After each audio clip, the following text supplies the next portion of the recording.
opening to passing is an obscure electoral zone in California from demonstration. In the fields of health, safety, security, and environment, Hsse Association provides members with the tools and resources they need to excel. From expert guidance and training to impactful events, we empower you to lead the way in preventing workplace injuries, illnesses, and fatalities.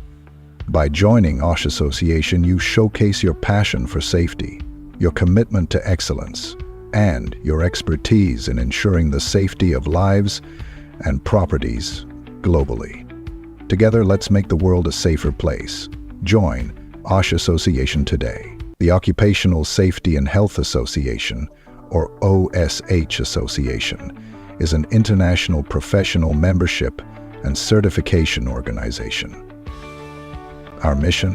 To promote safety across industries worldwide.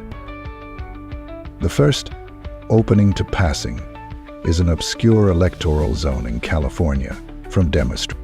In the fields of health, safety, security, and environment, Hsse Association provides members with the tools and resources they need to excel. From expert guidance and training to impactful events, we empower you to lead the way in preventing workplace injuries, illnesses, and fatalities.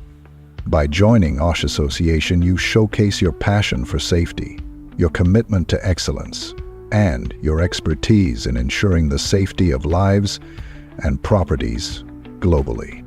Together, let's make the world a safer place. Join Hsse Association today. The Occupational Safety and Health Association, or OSH Association, is an international professional membership and certification organization. Our mission? To promote safety across industries worldwide. The first, opening to passing, is an obscure electoral zone in California from demonstration. In the fields of health, safety, security, and environment, Hsse Association provides members with the tools and resources they need to excel. From expert guidance and training to impactful events, we empower you to lead the way in preventing workplace injuries, illnesses, and fatalities. By joining Hsse Association, you showcase your passion for safety, your commitment to excellence, and your expertise in ensuring the safety of lives and properties globally. Together, let's make the world a safer place. Join Hsse Association today. The Occupational Safety and Health Association, or OSH Association, is an international professional membership and certification organization. Our mission? To promote safety across industries worldwide. The first, opening to passing, is an obscure electoral zone in California from demonstration. In the fields of health, safety, security, and environment, Hsse Association provides members with the tools and resources they need to excel. From expert guidance and training to impactful events, we empower you to lead the way in preventing workplace injuries, illnesses, and fatalities. By joining Hsse Association, you showcase your passion for safety, your commitment to excellence, and your expertise in ensuring the safety of lives and properties globally. Together, let's make the world a safer place. Join Hsse Association today. The Occupational Safety and Health Association, or OSH Association, is an international professional membership and certification organization. Our mission? To promote safety across industries worldwide. The first, opening to passing, is an obscure electoral zone in California from demonstration. In the fields of health, safety, security, and environment, Hsse Association provides members with the tools and resources they need to excel. From expert guidance and training to impactful events, we empower you to lead the way in preventing workplace injuries, illnesses, and fatalities. By joining Hsse Association, you showcase your passion for safety, your commitment to excellence, and your expertise in ensuring the safety of lives and properties globally. Together, let's make the world a safer place. Join Hsse Association today. The Occupational Safety and Health Association, or OSH Association, is an international professional membership and certification organization. Our mission? To promote safety across industries worldwide. The first, opening to passing, is an obscure electoral zone in California from demonstration. In the fields of health, safety, security, and environment, Hsse Association provides members with the tools and resources they need to excel. From expert guidance and training to impactful events, we empower you to lead the way in preventing workplace injuries, illnesses, and fatalities. By joining Hsse Association, you showcase your passion for safety, your commitment to excellence, and your expertise in ensuring the safety of lives and properties globally. Together, let's make the world a safer place. Join Hsse Association today. The Occupational Safety and Health Association, or OSH Association, is an international professional membership and certification organization. Our mission? To promote safety across industries worldwide. The first, opening to passing, is an obscure electoral zone in California from demonstration.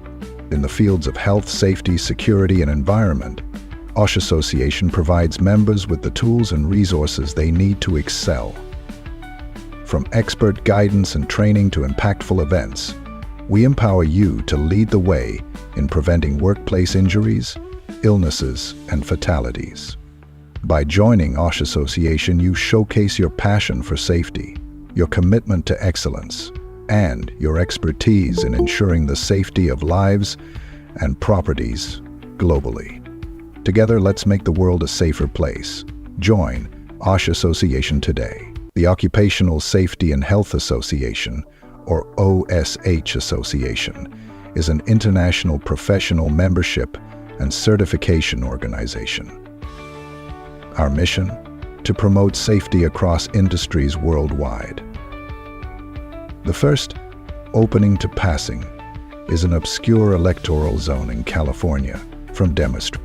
In the fields of health, safety, security, and environment, Hsse Association provides members with the tools and resources they need to excel. From expert guidance and training to impactful events, we empower you to lead the way in preventing workplace injuries, illnesses, and fatalities. By joining Hsse Association, you showcase your passion for safety, your commitment to excellence, and your expertise in ensuring the safety of lives and properties globally. Together, let's make the world a safer place. Join Hsse Association today. The Occupational Safety and Health Association, or OSH Association, is an international professional membership and certification organization. Our mission? To promote safety across industries worldwide. The first, opening to passing, is an obscure electoral zone in California from demonstration. In the fields of health, safety, security, and environment, Hsse Association provides members with the tools and resources they need to excel. From expert guidance and training to impactful events, we empower you to lead the way in preventing workplace injuries, illnesses, and fatalities.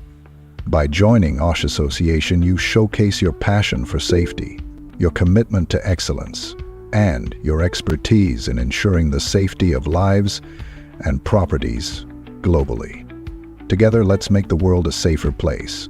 Join Hsse Association today. The Occupational Safety and Health Association, or OSH Association, is an international professional membership and certification organization. Our mission? To promote safety across industries worldwide. The first, opening to passing, is an obscure electoral zone in California from demonstration.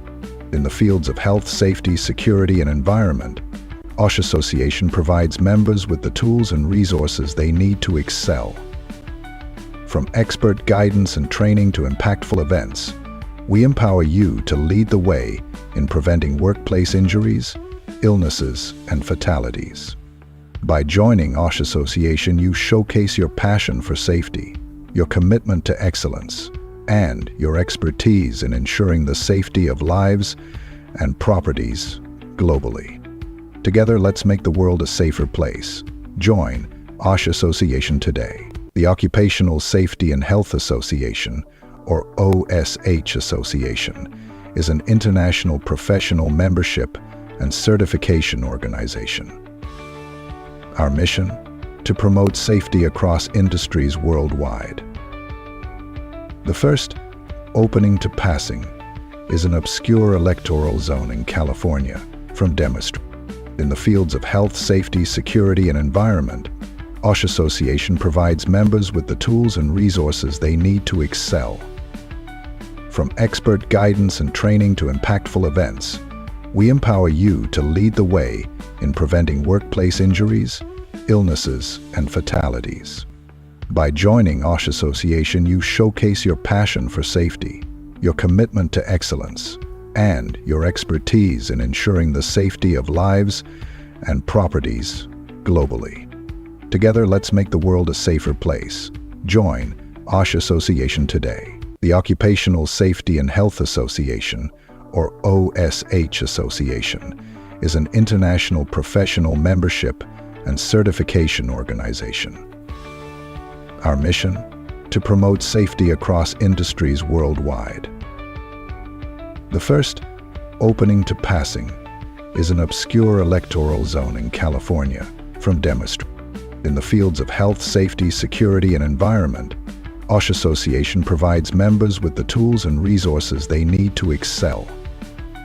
From expert guidance and training to impactful events, we empower you to lead the way in preventing workplace injuries, illnesses, and fatalities.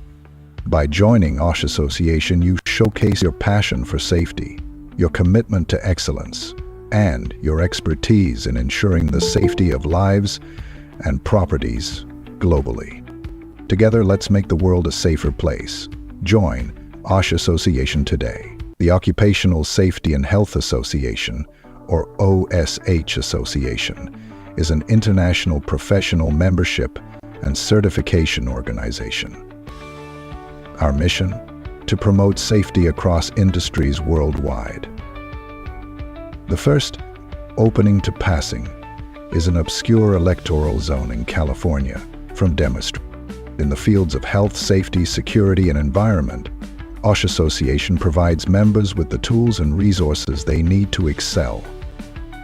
From expert guidance and training to impactful events, we empower you to lead the way in preventing workplace injuries, illnesses, and fatalities.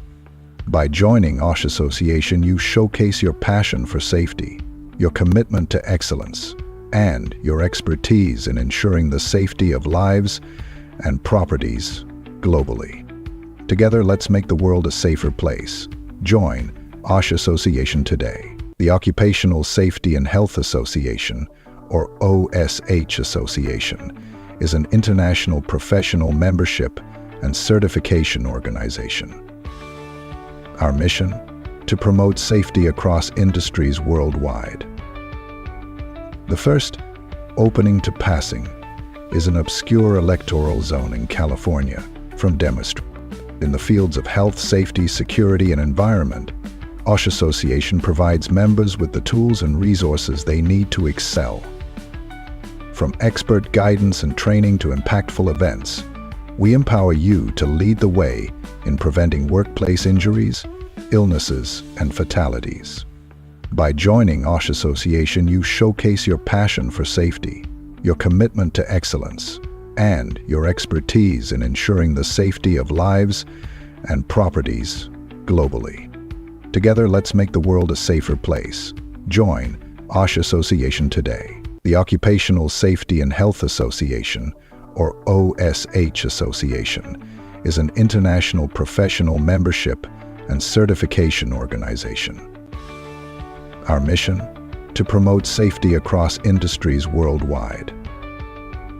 The first, opening to passing, is an obscure electoral zone in California from demonstration. In the fields of health, safety, security, and environment, Hsse Association provides members with the tools and resources they need to excel. From expert guidance and training to impactful events, we empower you to lead the way in preventing workplace injuries, illnesses, and fatalities. By joining Hsse Association, you showcase your passion for safety, your commitment to excellence, and your expertise in ensuring the safety of lives and properties globally. Together, let's make the world a safer place. Join Hsse Association today. The Occupational Safety and Health Association, or OSH Association, is an international professional membership and certification organization. Our mission? To promote safety across industries worldwide. The first, opening to passing, is an obscure electoral zone in California from demonstration. In the fields of health, safety, security, and environment, Hsse Association provides members with the tools and resources they need to excel. From expert guidance and training to impactful events, we empower you to lead the way in preventing workplace injuries, illnesses, and fatalities. By joining Hsse Association, you showcase your passion for safety, your commitment to excellence, and your expertise in ensuring the safety of lives and properties globally. Together, let's make the world a safer place. Join Hsse Association today. The Occupational Safety and Health Association, or OSH Association, is an international professional membership and certification organization. Our mission? To promote safety across industries worldwide. The first, opening to passing, is an obscure electoral zone in California from demonstration. In the fields of health, safety, security, and environment, Hsse Association provides members with the tools and resources they need to excel. From expert guidance and training to impactful events, we empower you to lead the way in preventing workplace injuries, illnesses, and fatalities. By joining Hsse Association, you showcase your passion for safety, your commitment to excellence, and your expertise in ensuring the safety of lives and properties globally. Together, let's make the world a safer place. Join Hsse Association today. The Occupational Safety and Health Association, or OSH Association, is an international professional membership and certification organization. Our mission? To promote safety across industries worldwide. The first, opening to passing, is an obscure electoral zone in California from demonstration. In the fields of health, safety, security, and environment, Hsse Association provides members with the tools and resources they need to excel. From expert guidance and training to impactful events, we empower you to lead the way in preventing workplace injuries, illnesses, and fatalities. By joining Hsse Association, you showcase your passion for safety, your commitment to excellence, and your expertise in ensuring the safety of lives and properties globally. Together, let's make the world a safer place. Join Hsse Association today. The Occupational Safety and Health Association, or OSH Association, is an international professional membership and certification organization. Our mission? To promote safety across industries worldwide. The first, opening to passing, is an obscure electoral zone in California from demonstration. In the fields of health, safety, security, and environment, Hsse Association provides members with the tools and resources they need to excel. From expert guidance and training to impactful events, we empower you to lead the way in preventing workplace injuries, illnesses, and fatalities. By joining Hsse Association, you showcase your passion for safety, your commitment to excellence, and your expertise in ensuring the safety of lives and properties globally. Together, let's make the world a safer place. Join Hsse Association today. The Occupational Safety and Health Association, or OSH Association, is an international professional membership and certification organization. Our mission? To promote safety across industries worldwide. The first, Opening to Passing is an obscure electoral zone in California from demonstration. In the fields of health, safety, security, and environment, Hsse Association provides members with the tools and resources they need to excel. From expert guidance and training to impactful events, we empower you to lead the way in preventing workplace injuries, illnesses, and fatalities. By joining Hsse Association, you showcase your passion for safety, your commitment to excellence, and your expertise in ensuring the safety of lives and properties globally. Together, let's make the world a safer place. Join Hsse Association today. The Occupational Safety and Health Association, or OSH Association, is an international professional membership and certification organization. Our mission? To promote safety across industries worldwide. The first, Opening to Passing, is an obscure electoral zone in California from demonstration. In the fields of health, safety, security, and environment, Hsse Association provides members with the tools and resources they need to excel. From expert guidance and training to impactful events, we empower you to lead the way in preventing workplace injuries, illnesses, and fatalities. By joining Hsse Association, you showcase your passion for safety, your commitment to excellence, and your expertise in ensuring the safety of lives and properties globally. Together, let's make the world a safer place. Join Hsse Association today. The Occupational Safety and Health Association, or OSH Association, is an international professional membership and certification organization. Our mission? To promote safety across industries worldwide. The first, Opening to Passing, is an obscure electoral zone in California from demonstration. In the fields of health, safety, security, and environment, Hsse Association provides members with the tools and resources they need to excel. From expert guidance and training to impactful events, we empower you to lead the way in preventing workplace injuries, illnesses, and fatalities. By joining Hsse Association, you showcase your passion for safety, your commitment to excellence, and your expertise in ensuring the safety of lives and properties globally. Together, let's make the world a safer place. Join Hsse Association today. The Occupational Safety and Health Association, or OSH Association, is an international professional membership and certification organization. Our mission? To promote safety across industries worldwide.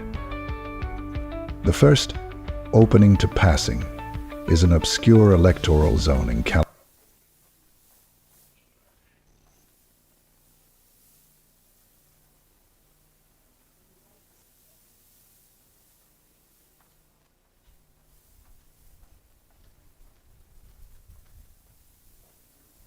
Hello. It appears we are not ready to continue the session, but looking at my time, we have to continue. So, those who are yet not seated, if you can hear me, please, we want you to get seated. So, we are coming to do the next presentation or address. I would read an abridged profile of the next presenter. And then, unfortunately, he is not physically here. He will also be online. He has been online since we started this program. So let me just read his abridged personal profile like I did for the professor, abridged in pool.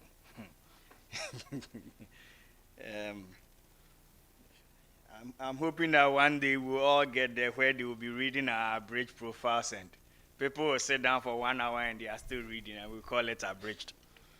Okay, so Dr. Isaac Kofi Jansen is a public health specialist, an occupational and environment hygienist, occupational health and safety consultant, injury epidemiologist, educationist, public speaker, researcher, and a senior scientific officer at the CSIR, Building and Road Research Institute. He holds a Bachelor of Science, Botany and Zoology, and Diploma in Education from the University of Cape Coast. Master of Public Health, that is Population and Reproductive Health, and PhD in Public Health from the School of Public Health, Kwame Nkrumah University of Science and Technology, Kumasi. He has undertaken several other courses, including a diploma in project management from Institute of Commercial Management, UK, certificate on human subject research ethics from University of Miami, USA, a certificate in greenhouse gas inventory from the Greenhouse Gas Inventory and Research Center, Seoul, South Korea, a certificate in occupational health in developing countries from University of Bergen, Norway, among several others. He is a two-time Fogarty Scholar in Injury Control, and his research areas include, but not limited to, workplace hazards, occupational injuries, noise exposure or pollution monitoring, air quality or pollution monitoring, including particulate matter, that is PM 1.0, PM 2.5, and PM 10, total volatile organic compounds, air quality index, formaldehyde, carbon dioxide, carbon monoxide, and the rest, air pressure exposures, ammonia. In fact, there are a lot of compounds that are mentioned. Let me cut it short. And their effects on human health using an interdisciplinary approach, road traffic injury reporting, child road safety, among others. His research focuses on up, mid, and downstream determinants of health, human health risk assessment, accident investigations, and scientific information management. He has also presented his research output at several conferences, locally and internationally. He is a fellow, Occupational Safety and Health Association, UK, Ghana, as well as a member of several professional associations, including Research Staff Association of CSIR, Ghana, Road Traffic Injuries Research Network, American Association of Science and Technology, Ghana Science Association, Cooperative Green Growth Modeling Forums, Technical Working Group, etc. He is a reviewer of both local and international journals, such as Injury Prevention, Biomed Central Public Health, Discover Social Science and Health, Frontiers in Public Health, PLOS 1, Scientific African, Ghana Journal of Science, and served as both a reviewer and member of the editorial committee, Journal of Building and Road Research. He is an adjunct lecturer at the CSIR College of Science and Technology and Wisconsin International University College, Ghana, where he teaches both undergraduate and postgraduate students. He also lectures built environment professionals at the CSIR-BRRI's National Artisan Training Center. That is, he does health, safety, and welfare.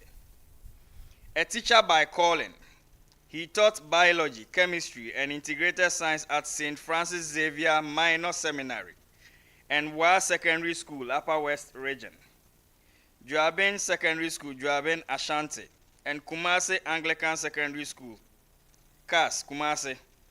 He was a part-time biology and integrated science teacher at Kumasi Academy and Kumasi Workers College, respectively, and has taught in upper primary, that is maths and science, and junior secondary, General Science.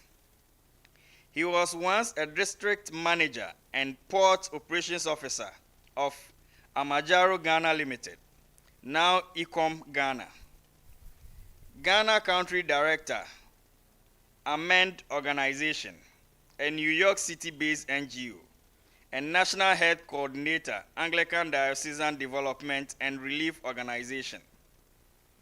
Dr. Nyanksen has served on several local, national, and international committees, managed and co-managed some foreign and locally sponsored projects. He has led in organizing and moderating several local and international workshops, seminars, and conferences. He has served on the boards of Kumasi Anglican Senior High School and CSIR Basic School, all in Kumasi, and the global president of CAS Old Student Association. He has several publications, including peer-reviewed journals, edited and unedited conference papers and technical reports to his credit. He is a Christian by religion and worships with the Assemblies of God Church. He is a conference and motivational speaker. He is married to one wife and has 4 children. While he is humorous, very outgoing, and mixes freely, he is a singer and a drummer.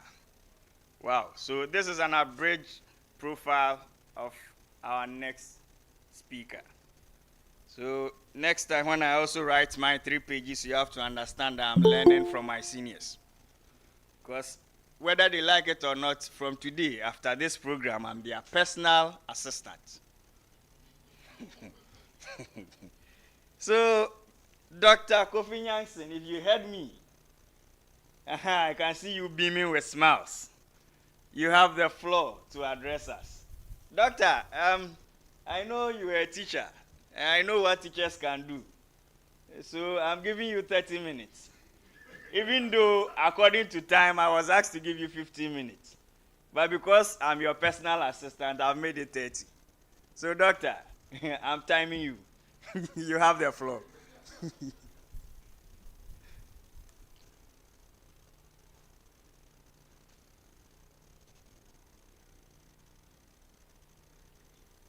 Doctor, it appears you have muted yourself. You need to unmute.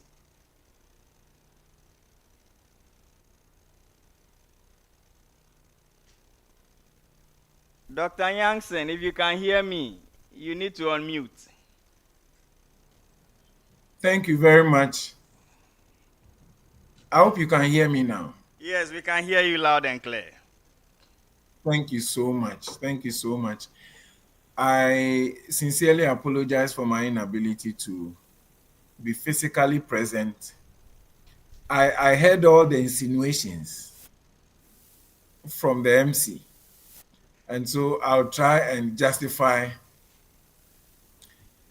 the time. And so I speak, I don't know whether the presentation has been projected over there.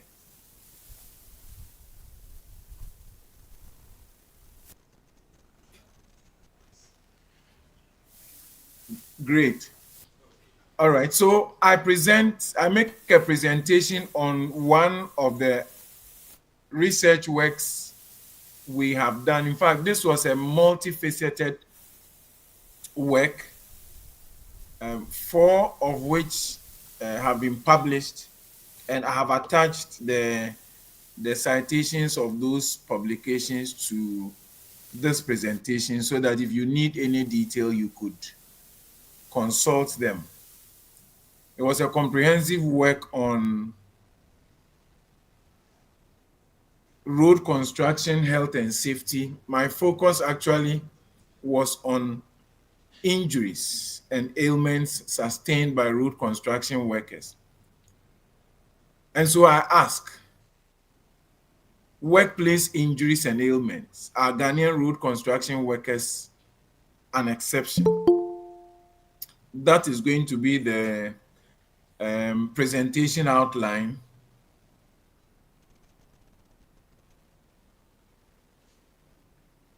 Kindly permit me, I would like to sound as an academic, and so kindly forgive me The world over, the International Labour Organization tells us that occupational injuries are responsible for 360,000 deaths every year. That is not all. ILO also tells us that 340 million additional workers suffer injuries that do not lead to death. ILO again tells us that every 15 seconds, a worker dies from a work-related accident or disease. ILO again tells us that every 15 seconds, 153 workers experience work-related accidents. The construction industry, according to Goldiner 2010, is saddled with a lot of hazards, and various worker groups are exposed to different kinds of hazards, some of which would lead to injuries and others to ill health.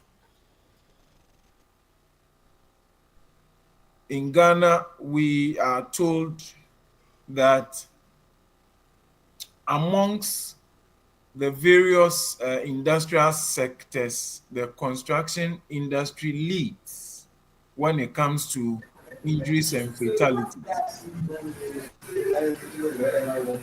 And so out of a total, in 2000, this statistic is very old. It's from the Labor Department. We are told that out of 902 occupational incidents that occurred during construction works, 56 of them were fatal, and that represented approximately 6%. Meanwhile, the Sustainable Development Goal 8.8 says, and I quote, protect labor rights and promote safe and secure working environments for all workers. What was the problem? What actually led to this research? As I said, I did a lot. I did study noise exposure, air pollution, PPE use, and so on. But I'm restricting myself to injuries and ailments and the perceptions of workers as to what constituted hazards in their work environment.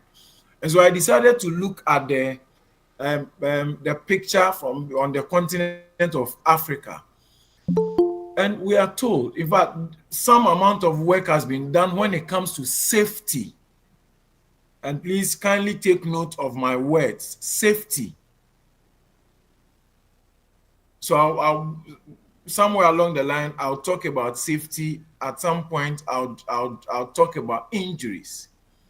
When it comes to the area of safety, some amount of work has been done in terms of research in Ethiopia, Uganda, Egypt, and even in Ghana here, as indicated by the authors listed here. When it comes to the issue of road construction works, but in general construction, you have a lot, but when you limit it to road construction, the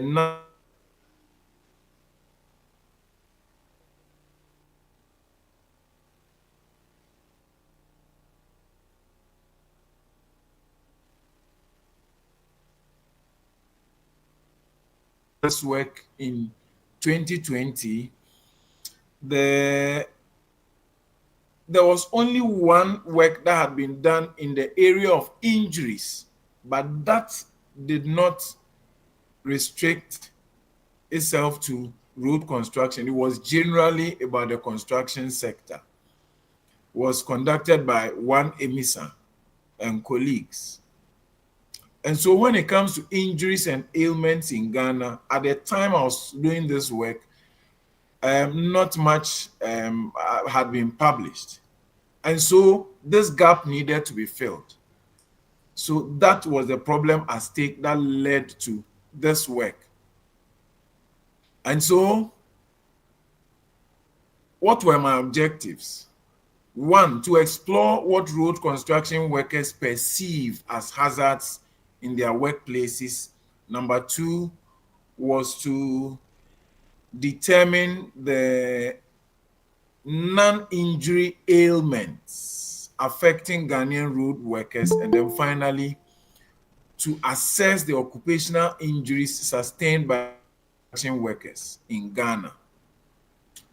Methods, So how did I go about this work? In terms of the setting, we studied road construction activities taking place on 19 different roads. But the road construction firms were 18. One of the firms was working on 2 different roads. These road construction works took place in the Ashanti, Ahafo, and Western North regions. The dominant activities that took place were construction of drains and bridges, excavation works, road steel cutting, bending and fixing, survey activities, grading of roads, hauling laterites and boulders, and so on. We actually used a quantitative approach, quantitative methods. It was an institution-based cross-sectional study. By cross-section here, I'm referring to a snapshot study.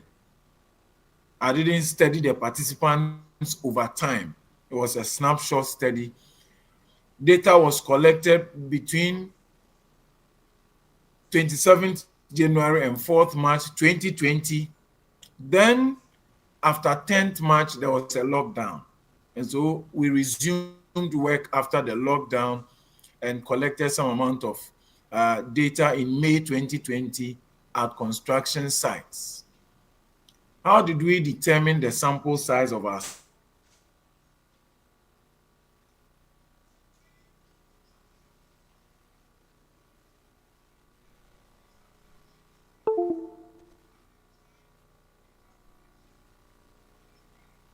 exceptionally few construction companies had money to go on site. And so with our consultations with the Ministry of Roads and Highways, they put the staff strength of the few workers in the construction companies on site to be 1,000. Because of the software we used, the RAWSoft software, we needed to come out with an anticipated proportion of workers who may have had an injury. And we had to go as far back as 2005 to have seen a study that was done in Ghana on occupational injuries that included construction workers. And they put the figure to be 3%. Then the acceptable margin of error was 1.5%. The sample size determination gave us 333 to be the population to be studied. But we eventually ended up studying 353 road construction workers. What were the inclusion criteria? Each construction site actually was taken as a cluster, and as many workers as possible that were willing to partake in the study were recruited. And as I indicated, these workers included masons, carpenters, excavator operators, steel benders and fixers, mechanics, welders, and so on, as you can find on the slide. We also interviewed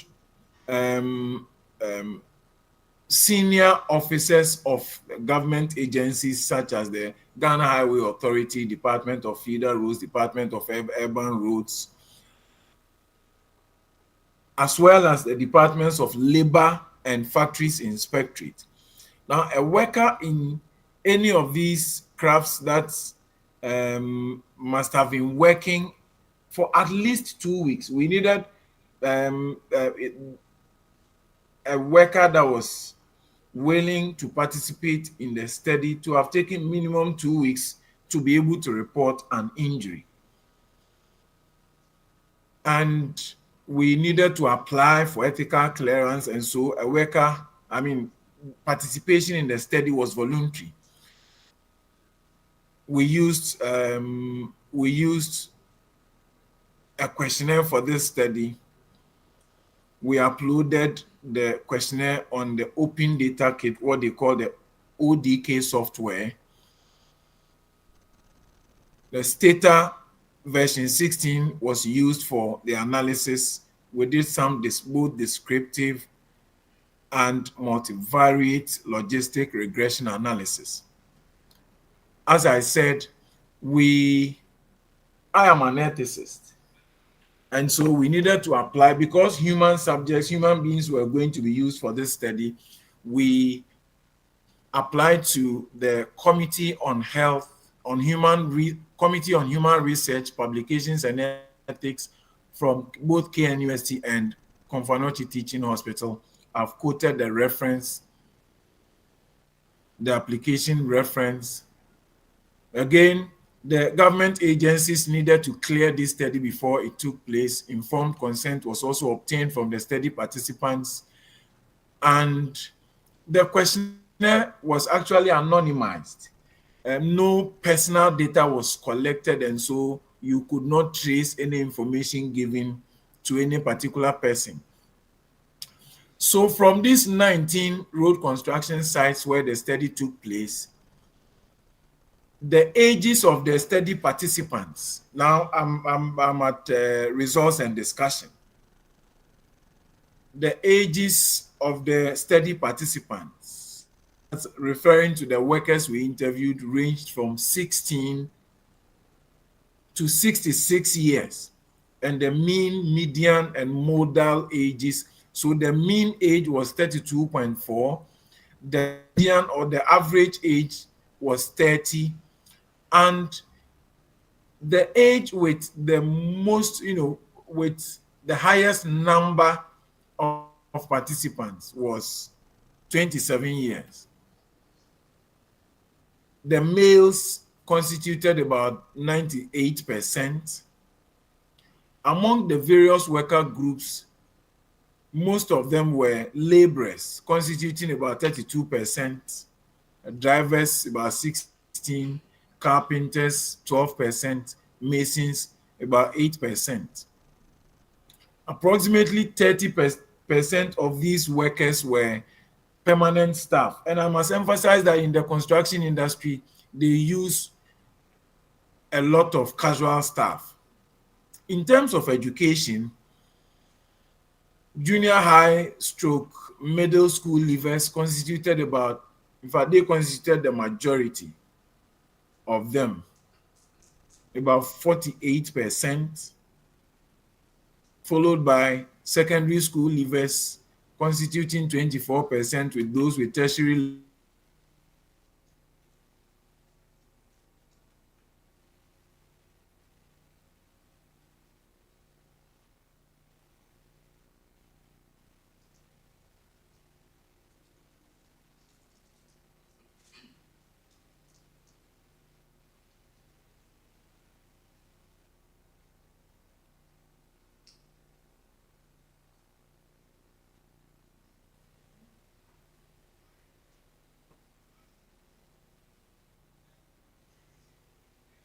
three of them mentioned dust, followed by temperature extremes. See, a high shipa, we had to see a society. So the first five being dust, followed by temperature extremes, then noise, fumes from the heavy duty equipment being operated, and then the heavy duty equipment themselves. Then the next slide talks about It's a table that describes the worker profile, even though I've mentioned a number of them in the previous slide. I wanted to know about their work experiences, and uh, more than half, about 51%, said they had worked in the construction industry for more than 5 years. About 84 of them said, oh, we work between 8 and 11 hours every day. Meanwhile, the labor law stipulates 8 hours. In the construction industry, you can be sure they work for longer hours. And about 84% said we work between 8 and 11 hours. And for 6 days, 83% said, oh, we work for 6 days. And usually Sundays are for free. We only have Sundays to ourselves. Then we asked them whether any of them may have had an in-service training in the past year. And 52% responded yes to the question. Again, we wanted to know how many projects each worker may have been involved in since they joined the construction industry. And about 8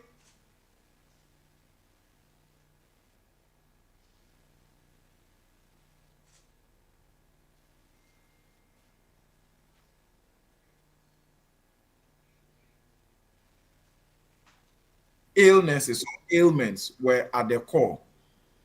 And so, day off, yes. Once most of them, about 86%, said, oh, had 1 day for free. Now, the crust of the matter, the burden and characteristics of injury. The burden and characteristics of injury. About 88% of the 352 respondents said they had experienced work-related injury, that is, injury related to work in the past year.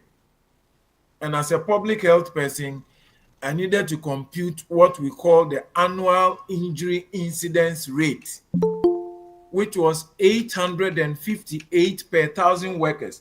So that if you took any 1,000 workers, about 858 of them would have experienced injury, one form of injury or the other. Then we went on to segregate the injury incidents. How many of them sustained single injuries in the past year? And about 33% said, oh, we sustained injuries. Yes, but only one. Then we went ahead. In fact, 67.8% said they had experienced multiple injuries. And by multiple injuries, we were referring to the body parts that may have sustained the injuries. So multiple injuries involving 2 or more body regions. Let's take note of the next point. Types of injury. I realized in my search that most people did not include musculoskeletal strain. The English is big, but we normally talk about, oh, my waist pain. Once we are interpreting, let me speak fancy. You see, lower back pain, upper back pain. And that formed the majority, 41%. And then about 21% said they experienced repetitive strain injury. By this, people who did a lot of manual work said, oh, as I lift things, by the time I get home, a lot of pain. Then lacerations, cuts. In fact, when it comes to cuts, the steel benders, in fact, you could physically see them on their palms. the palms, a lot of cuts. Then superficial injury, injuries to the skin, any part of the skin, 6%, fracture 3%, and then open wounds 5% or 1% among others. Then I come to mechanism of injury. Those of us who are in the injury prevention field, that is one thing that is of interest to us. Mechanism of injury. This refers to how the injury occurred. And the majority of them said, oh, we slipped or tripped and fell. 18.5%. But about 14% said, I sustained the injury or we sustained the injury whilst using our tools of trade, equipment use. Then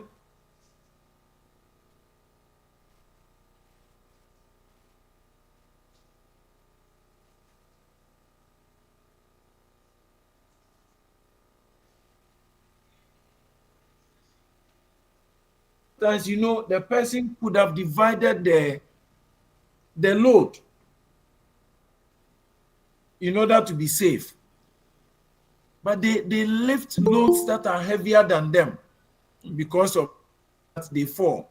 Some fall, the load may have fallen on them and so on. Then 10% said, oh, we hit an object on the road and fell. As a result of that,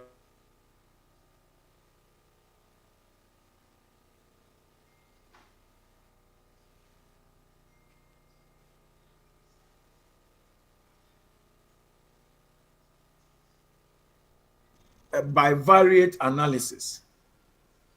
And when you look at the extreme right, the p-values, only education clearly indicated, in fact, that, okay, so let me restate. Only education influenced injury. Only education, the level of education influenced the type of injury one may have had. That's what this table basically is telling us. Because I was given 30 minutes, I don't want to overstay my welcome. Other forms of injury. So here, we took interest in wanting to find out which body parts were affected. 30% said my waist. 19% referred to injury or pains in the forearm or the palm. 18% referred to leg injury, leg or foot injury. 9% complained about the chest. 7% joints. 5% referred to knee pain or knee injury. 4% forehead, ribs, 4% head, about 2%, and then the nose. Complaints about the nose, about 2%. We had the other category that constituted about 5%, and those refer to wrist injury on the wrist, lips, ear, eye, and the back. And then number of days lost. Wanted to determine the percentage of injuries that were minor, moderate, and severe. And the International Labour Organization in 1999 came out with some yardstick. And so the number of days lost was used as a measure of the severity of injury sustained. And so out of the 308 injured workers, 88% were deemed to have had minor injuries. Let's not forget that we are referring to road construction injury. And so 88% experienced minor injuries since not lose any day. So from no day lost up to 6 days of up.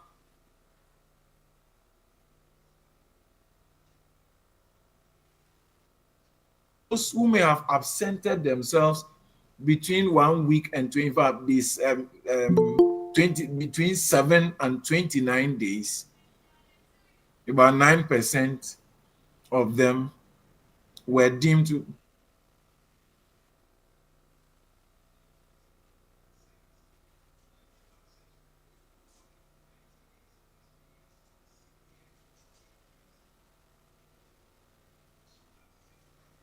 Now let's come to the illnesses, the self-reported ailments or sicknesses. Yes. Then in this table, about 8 different ailments were reported. 41% complained about cough. 19% complained about headache, common colds 11%, respiratory problems 8%, fevers 4%, skin rashes or dermatitis about 3%, diarrhea 1%, and they mostly complained about they not being provided with well organized eating places, and so they just eat anything, they just buy anything along the road and eat. And so episodes of diarrhea 1%, and then anemia 0.6%, and then about 13% said, oh, they hadn't experienced any ailment over the period. Then I wanted to, let's move to the next slide. Then I wanted to find out about their health-seeking behavior. Health-seeking behavior. And by this, I wanted to find out, whether they sought for any form of treatment. Then 88% said yes. When we got sick, we sought for treatment. Then we moved further to find out about the type of medication they sought. And the majority of them said, oh, they sought for, in fact, they self-medicated. Oh, I went to a chemical shop or a pharmacy shop to buy the appropriate drug. To self-medication. Others said, oh, as far as we went herbal. And I must say that when you look at the aggregation of percentages, you would see you would have more than 100%. We asked them to give as many of them as possible. And so about 53% said they used herbal medication. 37% said, oh, we went to the hospital. And then only 11% were treated on site. And here, some of the huge road construction companies had company nurses. And so they were treated on site. Conclusion: 38 perceived hazards were reported.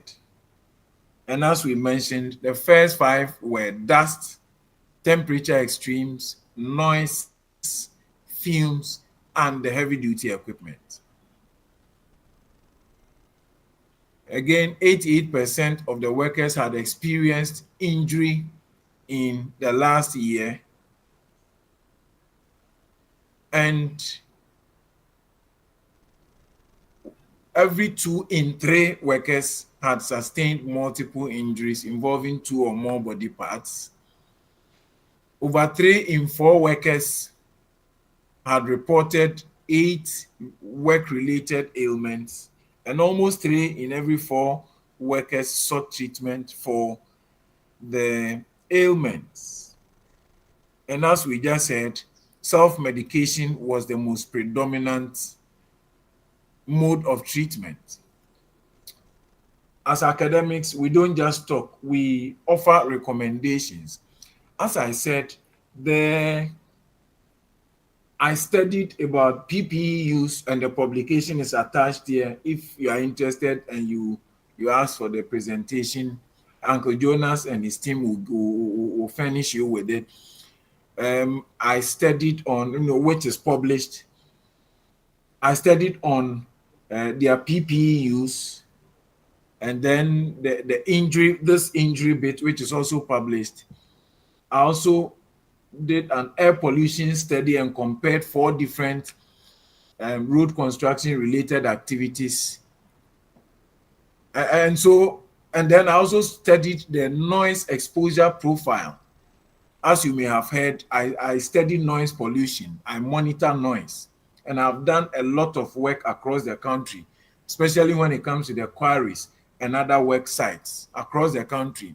And so recommendations to owners and management of road construction firms: they should build an effective safety management system in-house and employ well-trained health and safety officers capable of undertaking hazard hunts.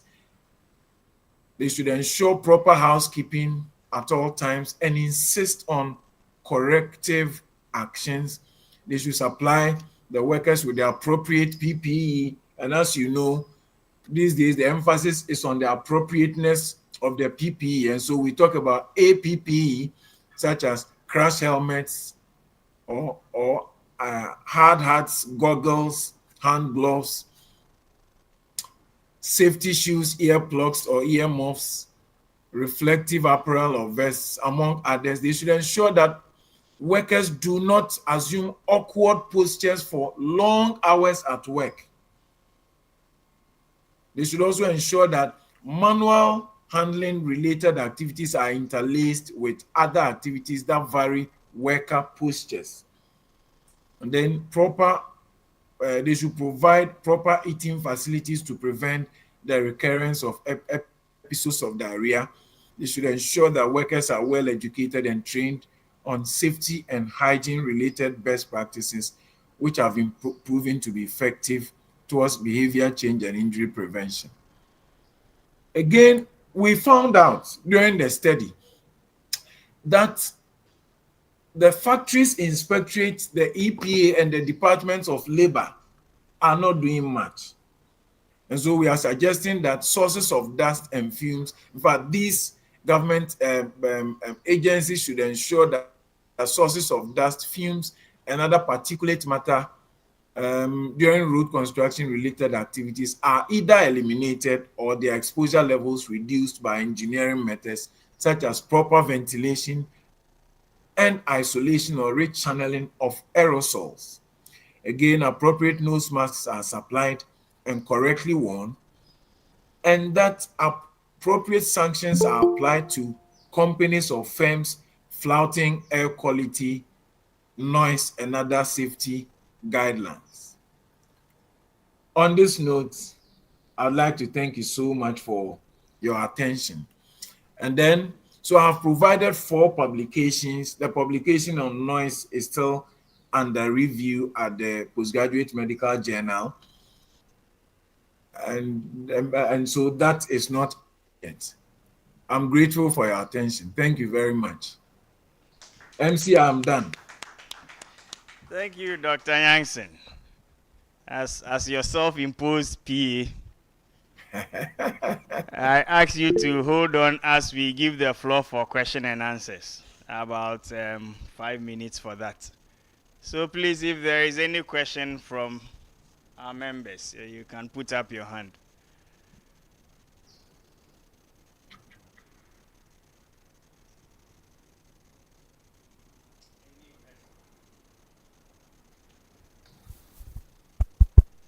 Yes.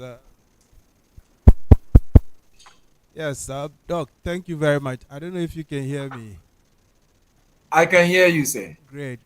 Thanks for the research and then the presentation. I think the focus on the road construction workers, for me, it's a very important one. We tend to talk about construction workers and forget that the dynamics are quite different from the building and then the road construction workers, right? My question really is not directly to the presentation, but given your recommendations, I get a sense that you did a broad study and just presented an aspect to us. So I don't know if you observed this and you can share your observation with me. a lot of times they use earth moving equipment that are used in the road sector. A lot of them are earth moving equipment. I've been thinking about the state of these equipments. They are cabins, and the sort of impact it's having on the health and well-being of the operators, right? I don't know if in this study you did some observation yourself, and if you can share a bit of what you observed with me. I think the issue of the economics of these cabins are an issue. The seats they sit on, a lot of these equipments, until the Chinese started coming in with some, new equipments, and then you could buy them at a good rate.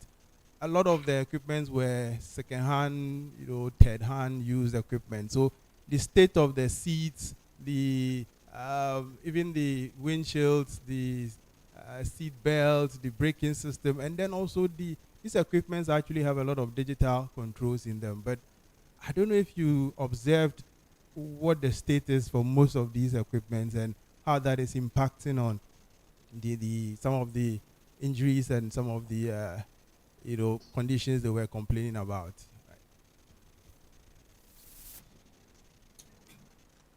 Can I respond, please? Yes, sir. Thank you very much. Prof, thank you so much for the question. I studied the air pollution as well, air pollution, noise, and it was a mix. For us, some of the foreign-owned companies had fairly new heavy-duty equipment. The locally owned companies, I'm sure you would find my comparative study on the PPE use very interesting. You can Google Isaac Kofi Yankson, and I'm sure you would find a few publications on them. And so for the older ones, the cabin was very warm under the hot sun. It was not air conditioned, and so they had opened the windows and wanting fresh air with a lot of dust around. The equipment very noisy, very noisy, and so I identify with the sentiments you expressed. We found a lot of them. Our equipment measured a lot of dust, and in fact particulates. It was not only dust, because some of the heavy duty equipment, in fact the emissions from some of these equipment left much to be desired. And the equipment, the monitoring equipment made a lot of noise. A lot of the parameters showed red. The particulate levels were extremely high. And so, but I must say that a few of them, for ethical reasons, I cannot mention the names of those companies, but a lot of the foreign-owned firms had fairly new heavy-duty equipment, which was a huge dichotomy from what used by the locally owned companies. Thank you very much, Prof. Yes, thank you, Doc. Thank you very much. Okay, so any other person with a question? Any other person? My clock is ticking. Since you don't have any hand up, I was telling the president seated by me that the recommendations Doc gave at the end of his presentation, all the issues he's recommending we work on are issues that if we paid attention to AI and its application in HSE, AI can assist us in addressing a lot of these recommendations that he put forward. I just thought I would chip that in. But you see, the problem with us is that even these modern equipments have devices to actually collect a lot of data, which can then be used to train and improve the performance of the operators and all that. But because we are invested in these third-hand use equipment, we lose the opportunity to even collect a lot of data from these machines and then use that data to basically train and have AI models that can improve our work. So since we've been talking about technology and its application in HSSE, I think this is one angle that we should also be looking at. The equipments we work with, there's a lot of data we can get from the equipments to train models, and then also a lot of the training can then lead us to more effectively and efficiently use these materials as and equipments as workers. So, Doc, if you heard Prof, I think he did some add-ons for you. I don't know if you also have something else to say. Otherwise, then we end your address now. I have a question from here, please. Hey, Doctor, you are back. Carry on, please. Thank you so much. I want to appreciate the speaker. I was actually listening and also engaging in other activities. And of course, the lecture was very apt, and it was a very good one to have listened to that, a very innovative presentation. Thank you so much, sir. Without research, you have to understand very clearly that Africans are very brilliant and very intelligent. And if you look at the research presented here, analyzing how these equipments, exposures, unnecessary exposures, is damaging the lives of our people. People are dying every day by one, especially on the issues of illness and sicknesses. Because these are issues, occurrences, incidents that is not very noticeable, that manifests over time, 5 years' time, 10 years' time, 15 years' time, even when the person have left the company. Now, you mentioned something, I don't know if it was clear. The ministries of government or the inspectorate units, are they aware of these data? What are they doing to help to curtail the situation in this high level of exposures and unsafe equipment used in some of these factories, construction companies, mining, and so many of them? That is where my question is. Are they actually notified of these killings? Are they aware? Thank you so much, Rich. Dr. Yang. Dr. Yang. Dr. Kofi Yang. A number of them. The Building and Road Research Institute that I work for has various fora that we make presentations. Once a few of the publications were done, we shared with them, and then there have been a few fora where we have discussed some of these things. Ghana has some of the very fine laws and policies on the books. Our problem largely has got to do with the implementation. And so, as for they being aware, I would say somewhat yes. I cannot, as a scientist, I'm being careful. I cannot say the greater majority of the powers that be are aware of this. But at least those who were present in the fora, we have had the opportunity to also share our research outputs on radio and TV.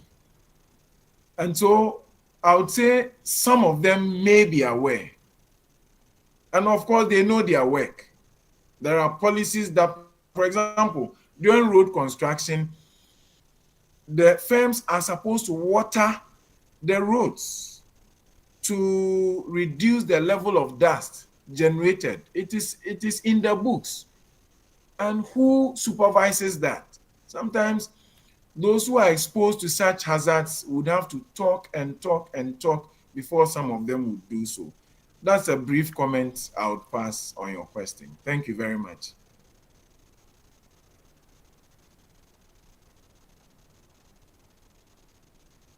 Sorry for the MC, delay. please. Yes, there is somebody online who also wants to ask a question. The name we see is it Tikion or Tision Melashu? If the person hears me, you have the floor. I don't know whether I've pronounced it right. Tision or Tikion Melashu. Ticyon Melashu.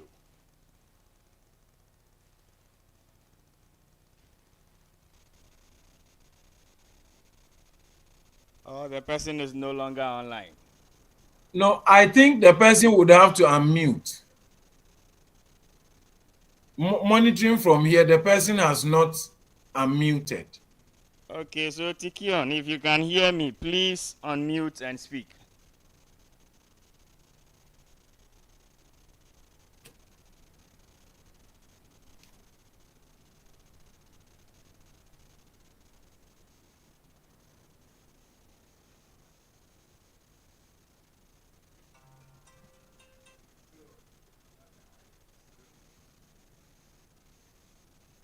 Tikion, if you can hear me, you need to unmute.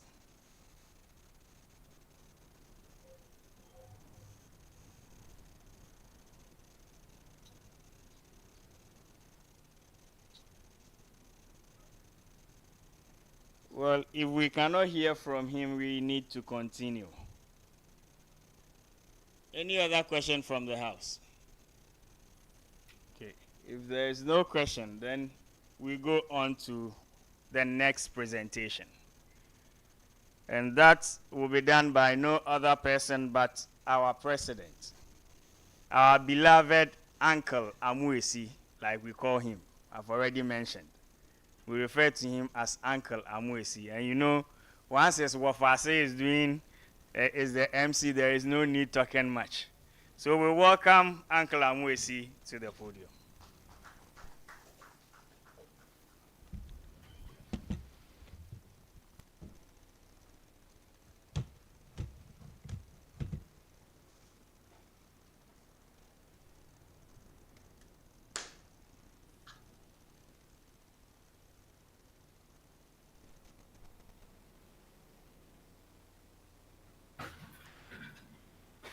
Thank you so much, our MC.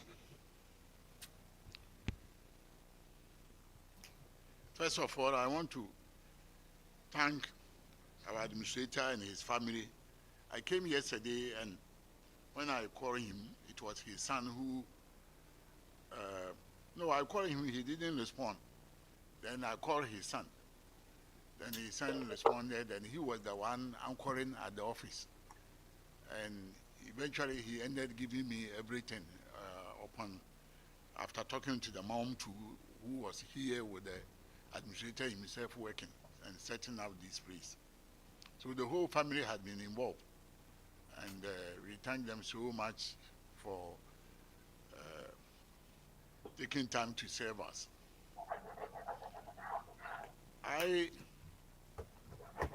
Many years ago, in fact 2011, let me start this way. Dr. Jansen has given the reasons why what I'm going to do is being done. And that is, we need, as a country, we need proper occupational health and safety act law to guide us. If you talk about health and safety laws in Ghana, we have Factory Offices and Shops Act, and the name is so limited. So if you don't have factory, if you don't have shop or an office, you are not included. If you work on the farm or the construction, as Dr. Jansen was talking about, or under the sea, I mean, you are working in the oil field under the sea or on the sea, you are not part of it. But industry has developed to the extent that we are not talking about Offices and Shops Act. And his findings and the recommendations are there. Who should enforce, or who should develop the law and enforce it? For us, as Dr. Oraka continued to say, that we have to work so hard and get our own regulations and enforce it. So 11 years ago, after forcing, we had Ministry of Employment agree that we should do occupational safety and health law in Ghana. And the reason is that Ghana had not ratified Convention 155 and 187. These are conventions which talk on occupational safety and health and protection to workers and employers, and for that matter, people who visit their premises. So after adopting those conventions, we have to develop a law within our laws so that we can enforce it. So you cannot just get up and then add them to the labor law or factory offices and shops law, which are already passed, or even go to EPA or Ghana Standard Board and add to their law.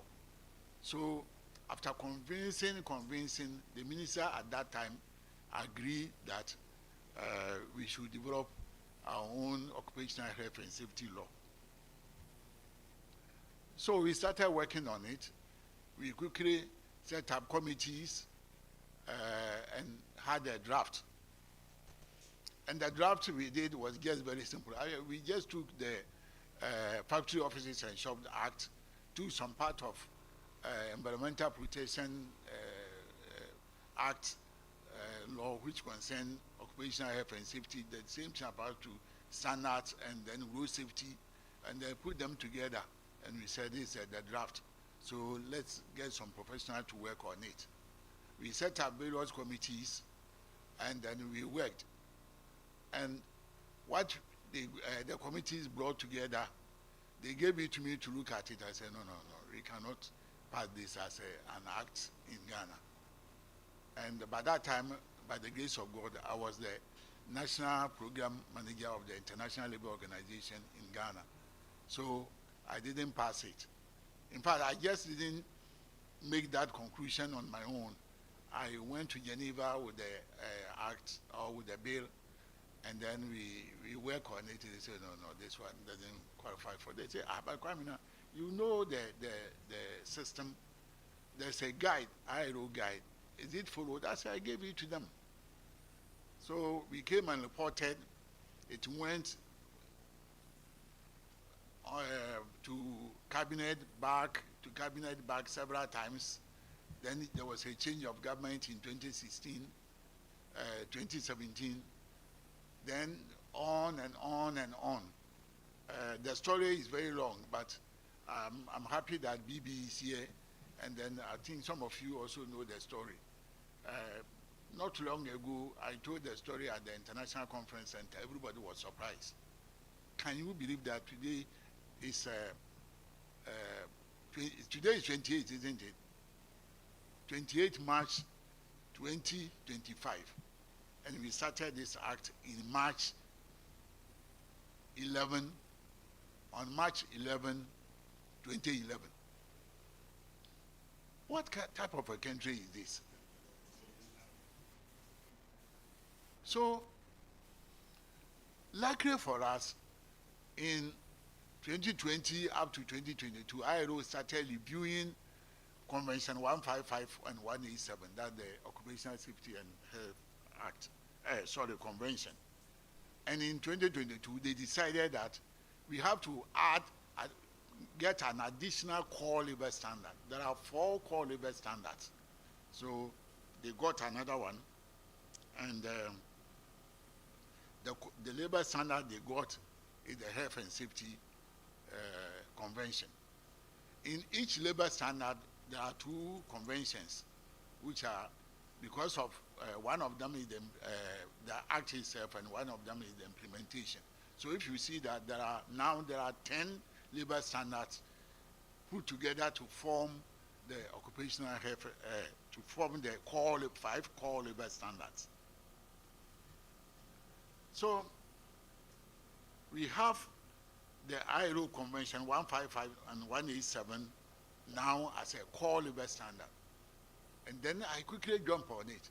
Because if you get a core labor standard, it means that whether you have ratified or not, it's compulsory on you to implement and report on it to the International Labour Organization at our conferences. And as I'm speaking now, Ghana is in debt for 3 years for not reporting on health and safety and environment, occupational health and safety, because you haven't even ratified the convention. But it's allowed. If you haven't ratified the convention, you can still report on it. But they haven't been able to report on it because there's no even law upon which they are going to get the reports from the various institutions and sectors of the economy so that the ministry can put them together and report on it. And it's sad.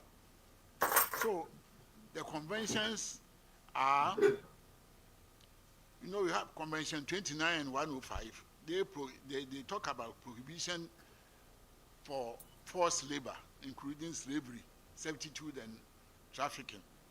Then Convention 138 and 182, that is the Child Labor Convention, the Child Labor Core Labor Standard. These two form the core labor standard for the child labor. That the elimination of discrimination in respect of employment and occupation. In discrimination too, there are two conventions. Convention 100 and 111 prohibits discrimination in employment and occupation-based factors like race, sex, religion, and national origin. So if you take the 5 to 8, I want to run quickly so that we can come to the health and safety itself. Equal elimination, the convention is there.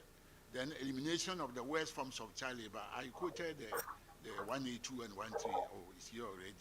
Then provision of the use of force or compulsory labor as a means of political coercion. That is there, but the other side I've already talked about it. Then protection of workers' right to organize and bargain collectively. There, the collective bargaining convention is also here.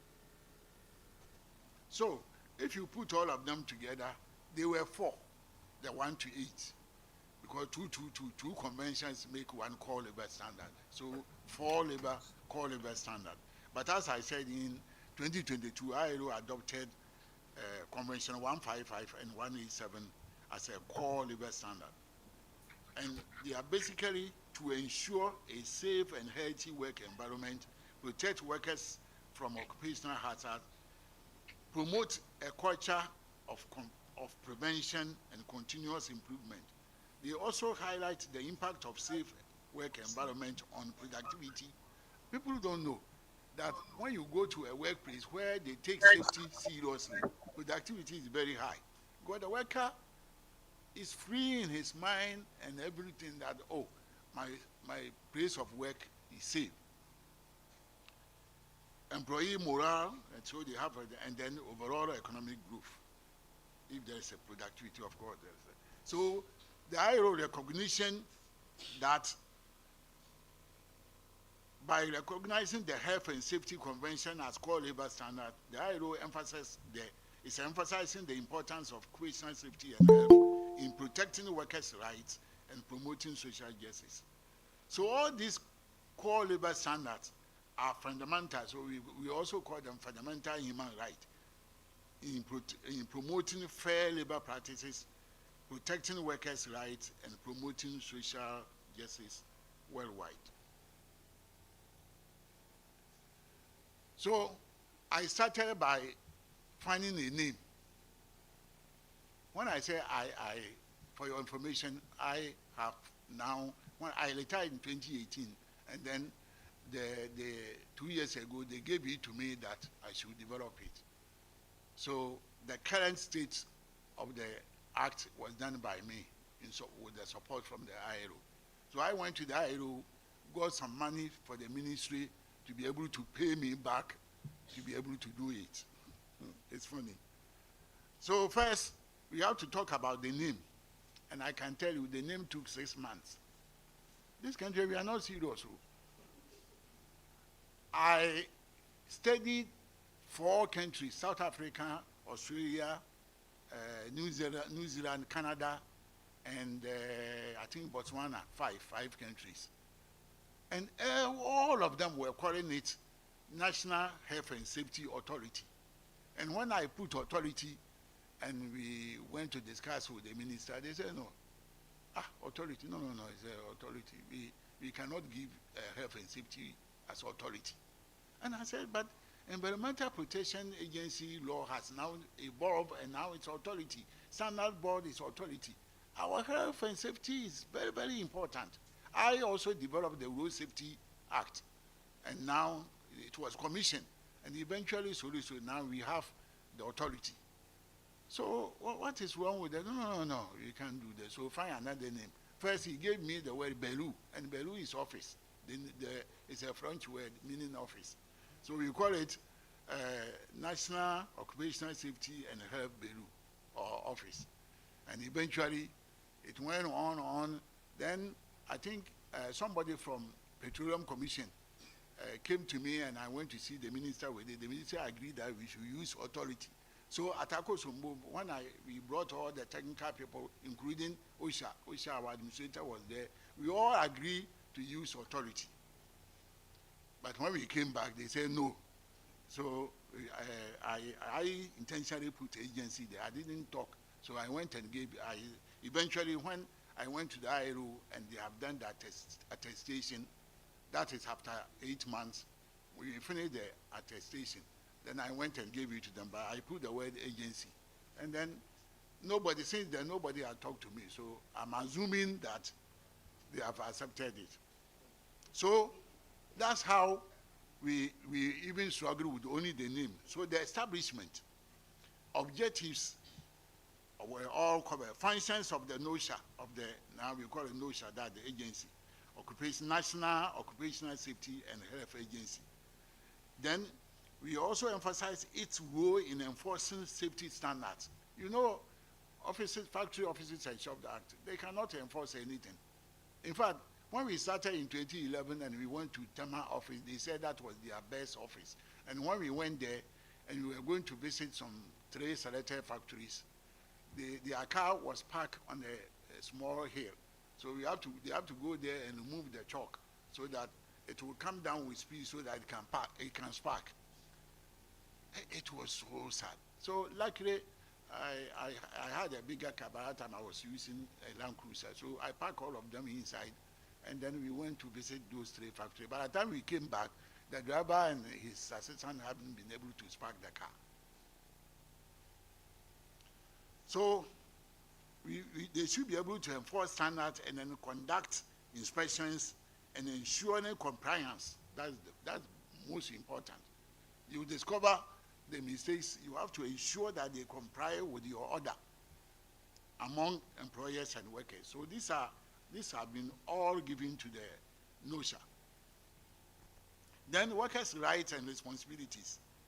We are talking about the right to a safe working environment and the right to report unsafe conditions without fear of retaliation. Then we have also discussed extensively the importance of employee participation in safety programs and safety committees. Every enterprise level, the chief safety person is the CEO, and there should be a safety officer, and there should be a safety committee. So the 3 of them should be able to work together and influence every worker at the environment. Then risk assessment and management. Regular risk assessment and the employer's duty to develop management strategies to identify risks, where examples of common workplace hazards and how they can be mitigated. So all these things have been covered very effectively. Now this is for us, OSHA, training and education in workplace safety. We have highlighted the necessity for training and education for employees regarding workplace hazards and safety protocols.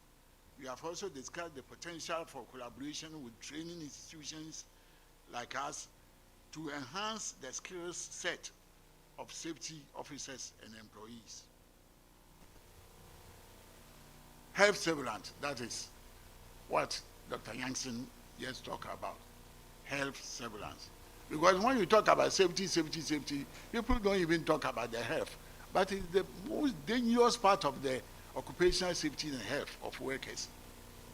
In fact, if you are a visitor to a factory which produces a very bad fumes, you go and spend 3-4 hours there. If you don't take care, by the time you go back, you have something else that can cost you a lot of money at hospitals. So health surveillance is very, very important and monitoring.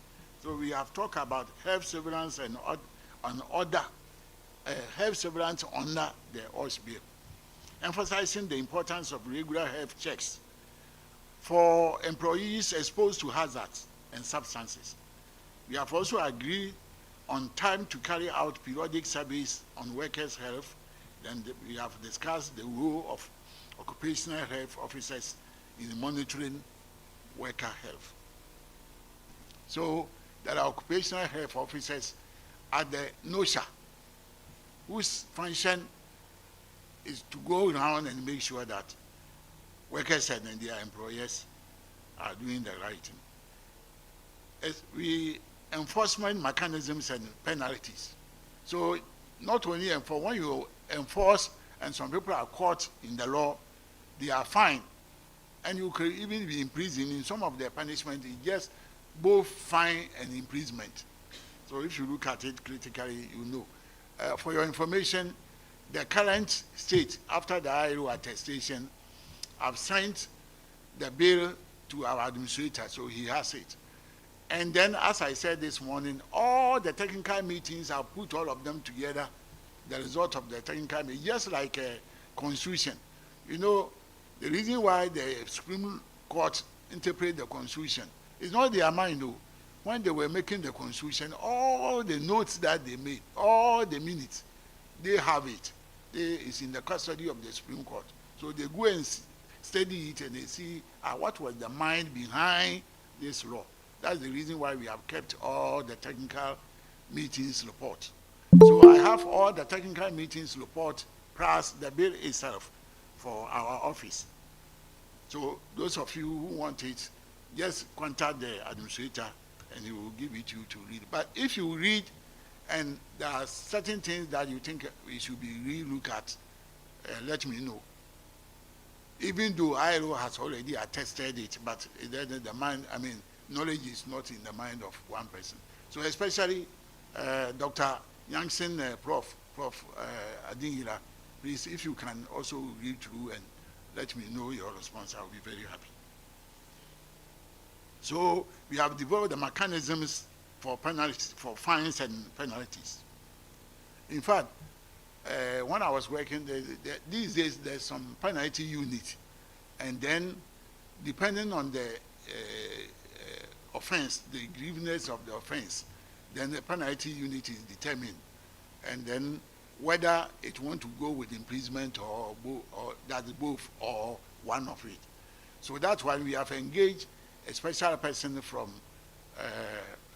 Attorney General's office who is a specialist in that, and he's currently working on it, the penalties and punishment and penalties and imprisonment. Okay, or let's call all of them penalties, because whether you are in prison or fine, it's a penalty. Okay. Promoting a culture of safety. You see, Ghana, as I told you this morning, when I was in elementary school in the 60s, we read, hey, I'm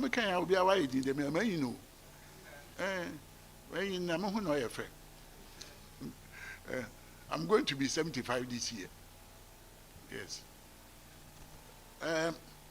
Discuss strategies for fostering a culture of safety of the workplace. The old book I'm talking about, that it was used in the middle school, talk about safety in one paragraph. And what is the name of? I mentioned the name. They say civic for Ghana. I think it was Kwame Nkrumah who made it, and then some part of that book was very political. So those of us who were in the pioneer, small boys in the pioneer, I saw the pioneer very small from class 5 to Form 2. When I was in Form 2, Nkrumah was overthrown. So that was the end of that book. So we need to catch them young. Culture of safety in children, even at schools. Anytime I'm in UK and I visit my children, my grandchildren, when you go and talk, they say, Grandpa, you don't do it this way. If I'm doing I like coffee, I'm doing my coffee, and I go and put my this into the what is the machine which heats something? Micro oven. No, Grandpa, this is not the procedure. They will go there, and when they come and stand there, they recite it as if, it's off head. That you do this first, you do this, do this. But you send your child on the microwave and ask him or her here in Ghana that how do you operate it? You will be surprised. You see, we are not, we don't care. The children should know. How many schools have they ever received fire service officers there to even talk to them one day about how fire service operates, and that when you see fire, what you should do? So we want also to share success stories from organizations that have effectively implemented safety programs. And here we are talking about the mines and the petroleum industry, Ghana Gas, and those people, you know what they have done? Because there's no safety law in Ghana, they didn't care about Ghana. They took the international safety standards for petroleum industry, for the mining industry, and for the gas industry, and that's what is guiding them. So when you go there, what they are implementing is far even higher than what this law is prescribing. So what we decided is that the OSHA office should work with them. And when they see that what they are doing is even better, they should allow them to do it, but they should only bring their report to them so that they can report back to the, use it for the national report back to the IRO. In conclusion, we are saying that OSHA association should be as OSHA association, it should be our responsibility to take us seriously in Ghana by promoting education, awareness, creation, and compliance. We should also highlight the collective responsibility of employers, workers, and government agencies in creating safe and healthy workplaces for all. These duties for OSHA Association give us visibility, recognition, and functions to perform in the country and eventually jobs. So if you are saying every enterprise or every workplace with 25 workers, there should be a safety officer. Who are going to be safety officers? Are the people we are training. And then NOSHA need a lot of safety, employee safety people. Apart from the Director General, there are two directors, Director of Operation and Director of Administration, Finance and Administration. So 3 directors on top there with all sorts of workers so this morning, 2 CVs that were profiles that were read here, I was sitting there nodding my head, say, oh, I've got some directors. Not necessarily them, but it gives me some comfort that we will get them from Ghana. Otherwise, I was thinking of getting some people from India, contract for 5 years each, and then Ghanaians, employ Ghanaians to understudy them. But now I know that we have them. We have them. So, ladies and gentlemen, my fellows and my association members, this is where we are now. But you know what? It's so funny. When the cabinet was considering this somewhere in September last year, we were there when they called us, when we went there, I don't want to mention the person who talked to Kwamina. Look at this, your turn. We are going to campaign. No, we can't look at it. So bring it next year when we come back. Unfortunately, they couldn't come back. So now, it is now that I've started cultivating the new government to buy in so that the new Minister for Employment can take it back to cabinet, maybe alone or with us.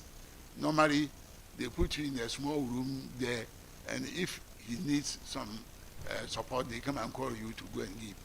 So that is our hope now, that maybe somewhere around August, September this year, we should be able to get it across cabinet. When the cabinet accepts it, then it goes to Parliament for them to deliberate. But we need a lot of support from us, the professionals. So please involve yourself and let us work so hard that at least if we can get this bill passed to an act of Parliament by the end of this year or by middle of next year, we have done something great for ourselves, Hsse Association. It's your own president which is leading. And as far as I'm concerned, I've done my best. And I've made sure that I've involved Hsse in all the steps that I have taken. And in fact, when we were going for ILO attestation, I listed our administrator to be part of that. But unfortunately, we couldn't get somebody to sponsor his plane ticket. And that's why I couldn't go with him. So my brothers and sisters, this is how far we are. Thank you so much.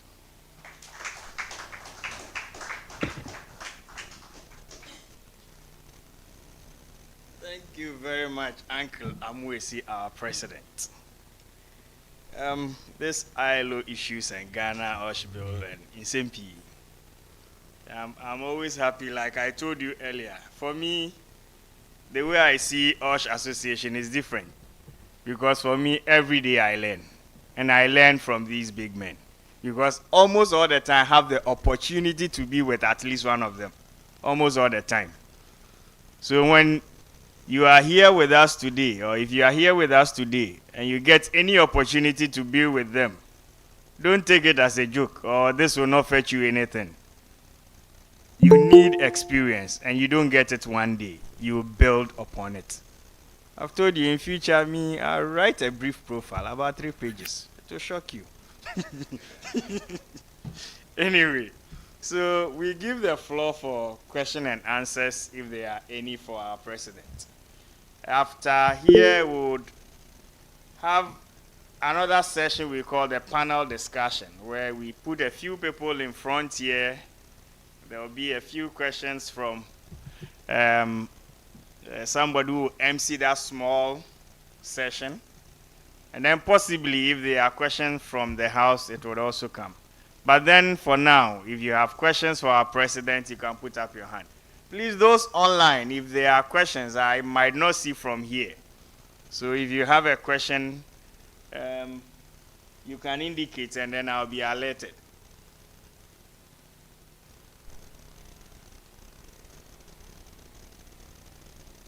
Oh, there are 2 hands already up. Okay, let me start from there.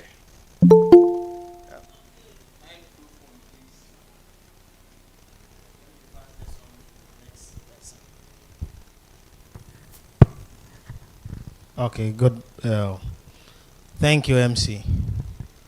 My question is, as if Ghana, we are always marching, but we are still standing at one position.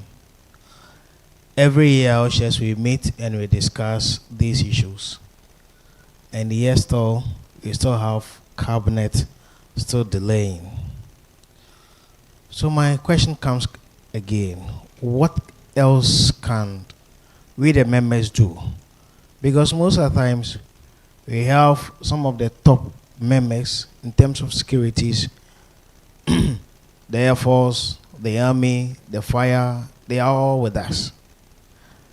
And mostly I know most of their job is all about safety. So what else can we also do? And what do we need? And what are the steps we should take? so that we end this adjourning of passing the bill, and then we end it one time.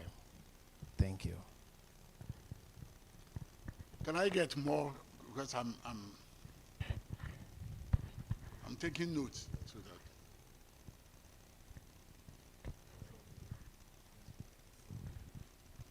that.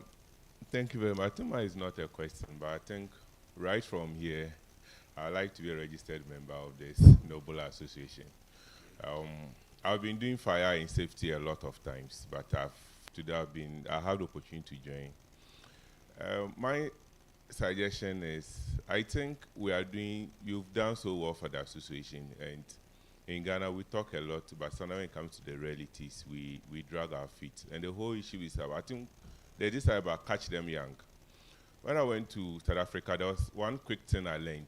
We always have this person, South Africans are lazy, South Africans, but now I realized that the truth of the fact was they know their constitution. Even a basic child knows that their minimum wage is this. So he's not ready to take any salary below that. But with the foreigners who come there are ready to. So they will not take it, and because of that. And when it comes to fire, you go to the developed world, even a small child knows how to use a fire extinguisher. The basic things that have to be done. But we wait, when we become mature, then we start with safety, occupational what. So I think to start, yes, the policy formulation is at the top, but I think we should start from the grassroots. We should start from the skates, the books, just like you said at your era, there's some small booklet. So even as a child is growing, the foundation is on point. So they do things right, and then it will trigger, you got all the institutions, whether it's army, whether it's the civil side or wherever, we all do safety. We all do occupational safety and health issues. So that's my little suggestion. I should start from the small kids, and they'll grow with it. Thank you.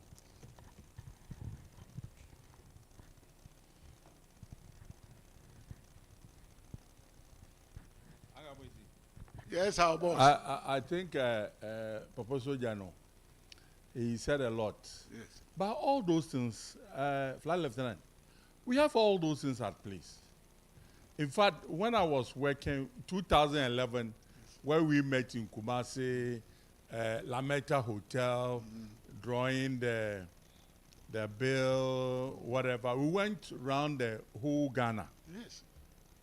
And then we appended our signatures, everything. But before that, National Road Safety Commission, 2004, the Access 83, it was stated in that we should catch them young. Yes.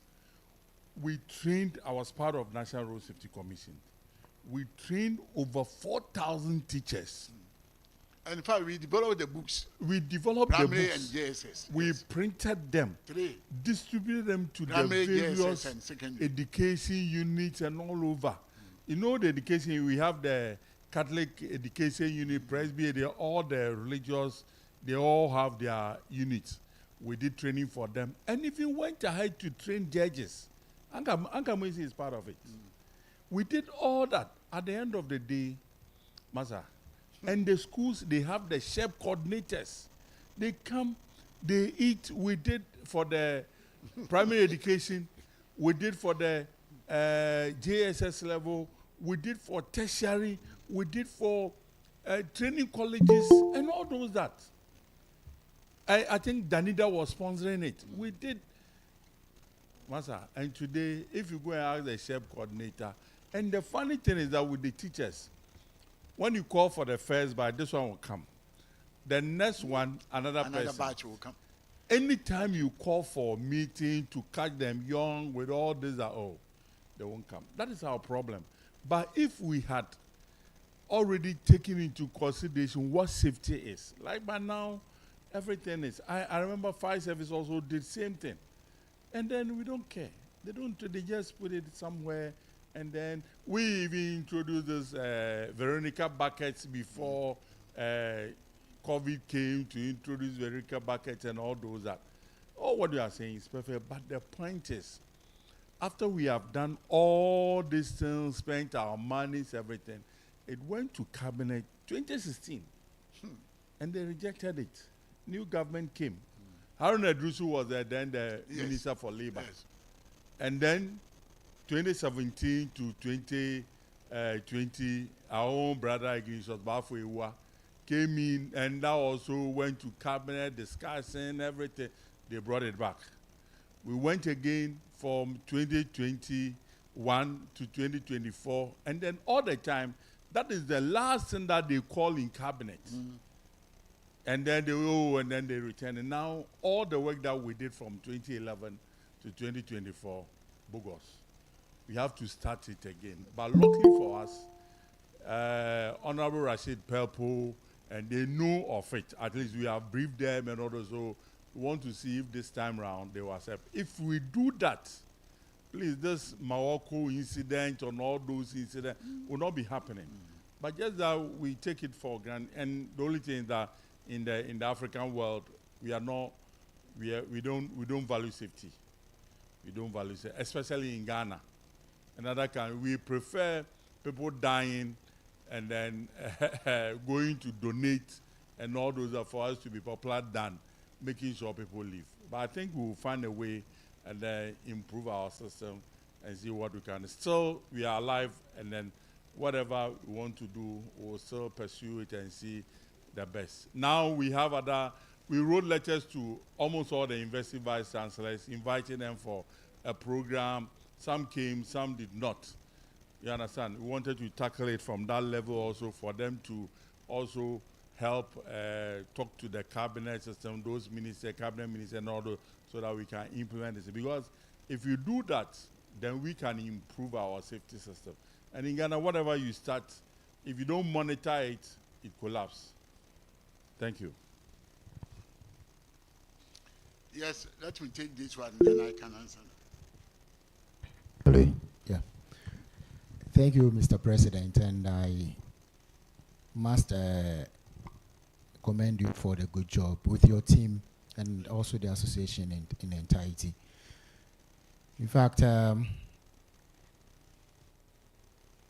also learned a lot, though I'm myself a safety officer.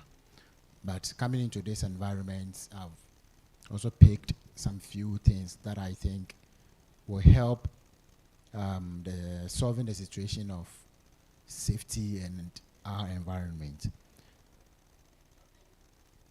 About how OSHA can be extended, or getting a document being fixed or endorsed for us so that we can be well recognized. Though I know we are recognized, but well recognized in Ghana and in our operations. It's a suggestion that if we can go down there and form volunteers, because some of these proposals, if you are pushing it to the big men, I know we are big men here, but I mean, when we talk about the big men, those up there, or that's from above, they would find out and see if really those at the bottom also have gotten our message. So if we can also consider and go down there and possibly form volunteers, because some of these associations, people see it as like a selected elite association. So to diffuse this impression or perception that it's for some few or for the elite alone, if we go down there, it also bring people, I'll let people know that, oh, okay, this is there. People see safety, when we talk of safety, it's about fire service alone. So if they are not hearing from the fire service people or the mouth from the fire service authorities, they see it as a way they are fire service for. So if we push it down there, they will also see the need, or the big men also see the need that whatever that we are requesting for them to endorse for us, they will do it. So this is a small suggestion I want to add. Yeah. Thank you so much. Any other? Okay, my brother, continue so that he can. Please give him the mic. Thank you so much, Mr. President. I just want to make some small contribution so that if that one also can be taken upon. As our director just said, over the years, they tried their possible best so that they can accept OSHA in the system to be accredited. Let me use it this way. Unfortunately, here we are still lamenting on it. Why don't we also start from one point? I believe, like regional issues, Western region, we involve the regional minister, the key people in the region. Yes, they sit down with the regional ministers or these authorities. Then we talk to them. When they organize a program like this and they say regional minister is coming with the program, I think it will also, encourage a lot of people to come. And then we can have the chance or the time to talk to them. But so doing, people will be, more interested. Then from there, through the regional minister or whoever it is, we can be climbing up the ladder. Because it's not easy, as we are saying. Safety. My brother just said something. A lot of people, when they talk about safety, they know it's fire service. It's true. And it is now that people started to understand safety. And most of the culture, the safety culture at work, especially most of the people, they don't understand. So most of the companies you go, maybe you came to Rebu, and then you ask somebody, do you understand what is safety mean? Maybe a worker will say, yes, I understand. It's maybe because of the culture in Rebu. You go to different places, you will see it. They don't understand it. They don't even have it. So I think we also have a work to do so that we evolve, as my brother just said, from the grassroots, as director said. They started all these things, but I think there's more time for us to do. There's more room for us to improve. We can start still and we can continue. And at the end of the day, we'll get a benefit out of it. We shouldn't be discouraged. We should continue to do it. Thank you, sir. Thank you so much. Yes, our chairman.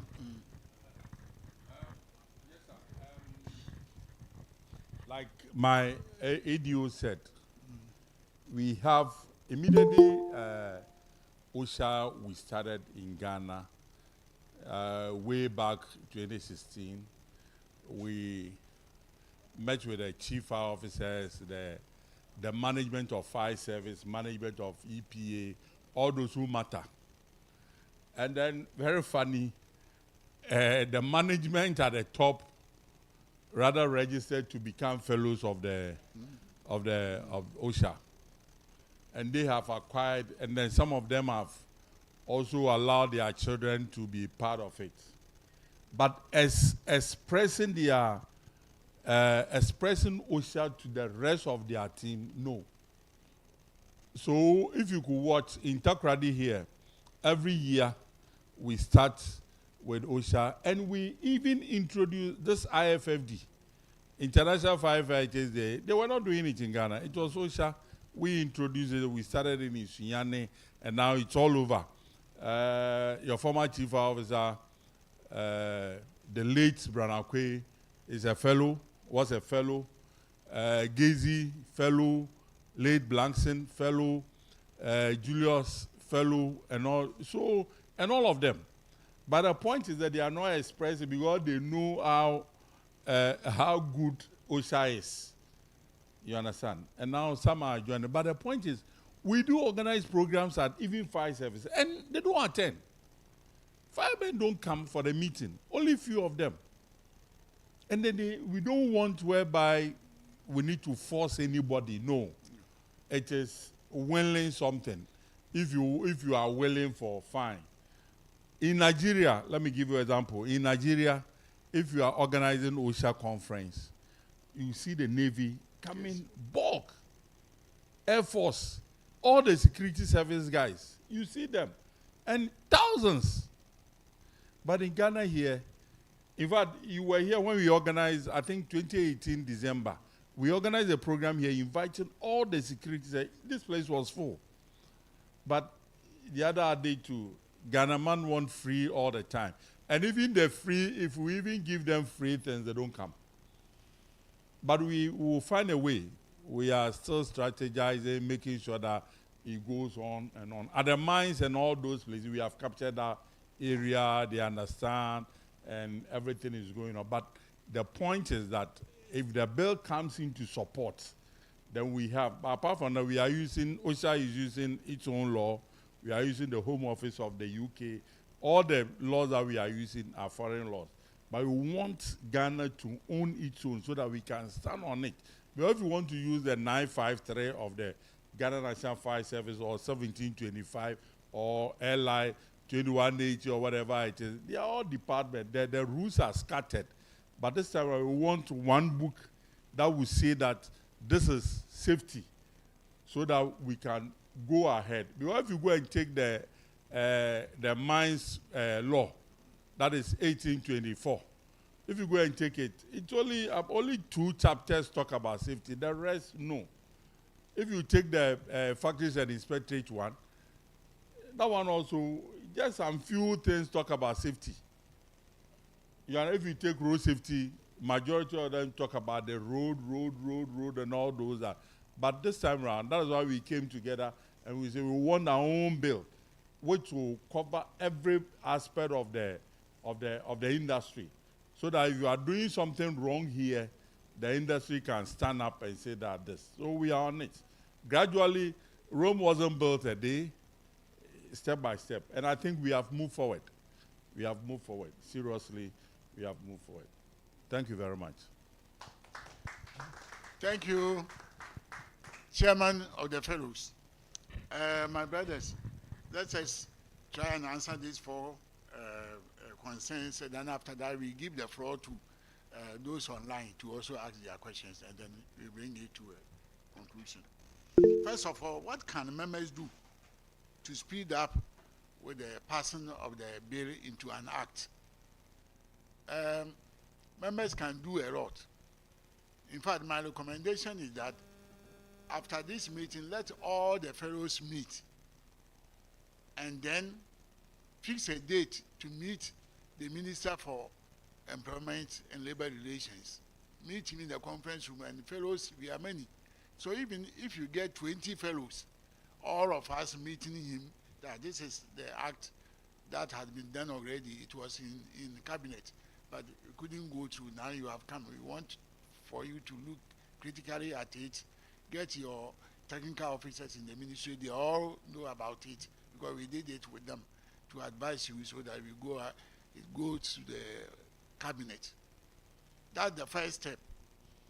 Then the second step, I've started already, is that we should develop synopsis, which I've already developed, that we should talk about this thing in radio stations and TV stations, and should be done by the fellows, or for that matter, people who have the knowledge to be able to talk about the act and health and safety in Ghana. So within 6 months, we should be able to spread it all over Ghana. And the people in Parliament and in the cabinet, they are also in Ghana, they will hear. And therefore, when the bill gets to Parliament, cabinet, they will say that, oh, Ghanaians are very serious. The third leg is to organize demonstrations. Yes. First, fellows to see the minister and support him to take it to cabinet. Second, talk about it a lot in all radio and TV stations. Then third, if by that time it hasn't worked, we can organize demonstrations.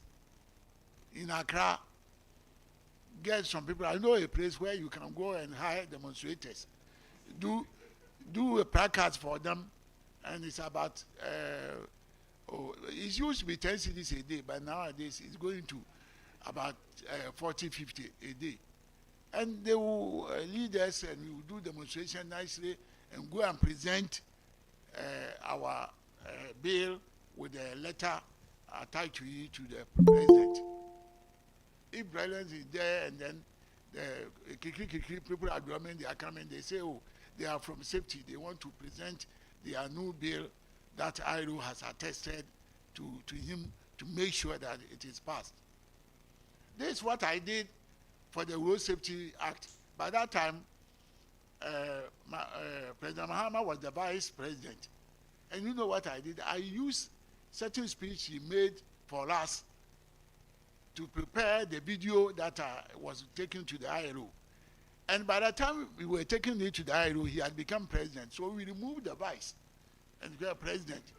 And when he saw it in Geneva, hey, I did this. Kwame, when did I do? And then I told him when he did it. I'm talking about the Kumasi one. So he himself was surprised. You see, so quickly he called the minister that he should make sure that it goes through. And slowly we work, and then it went through. You see. So I think that if step 1 doesn't work, step 2 doesn't work, we should use the Takashi way. Yes. Yes. Because we can't wait for this 4 years, then after that we go and start again. No, please. So my brother who asked that, what do we do? This is my solution. These are my solutions. Start from the school. On road safety, we develop a curriculum for schools, primary, JSS, and secondary. And we hired some people to sit down and write the book. The books are there. I have copies. And if you go to road safety now, it's printed. They printed some samples, I think 1,000 each as samples. And they are selling in road safety. Nobody is approving for it to be printed in bulk in such a way that our schools will study. So we will do the same.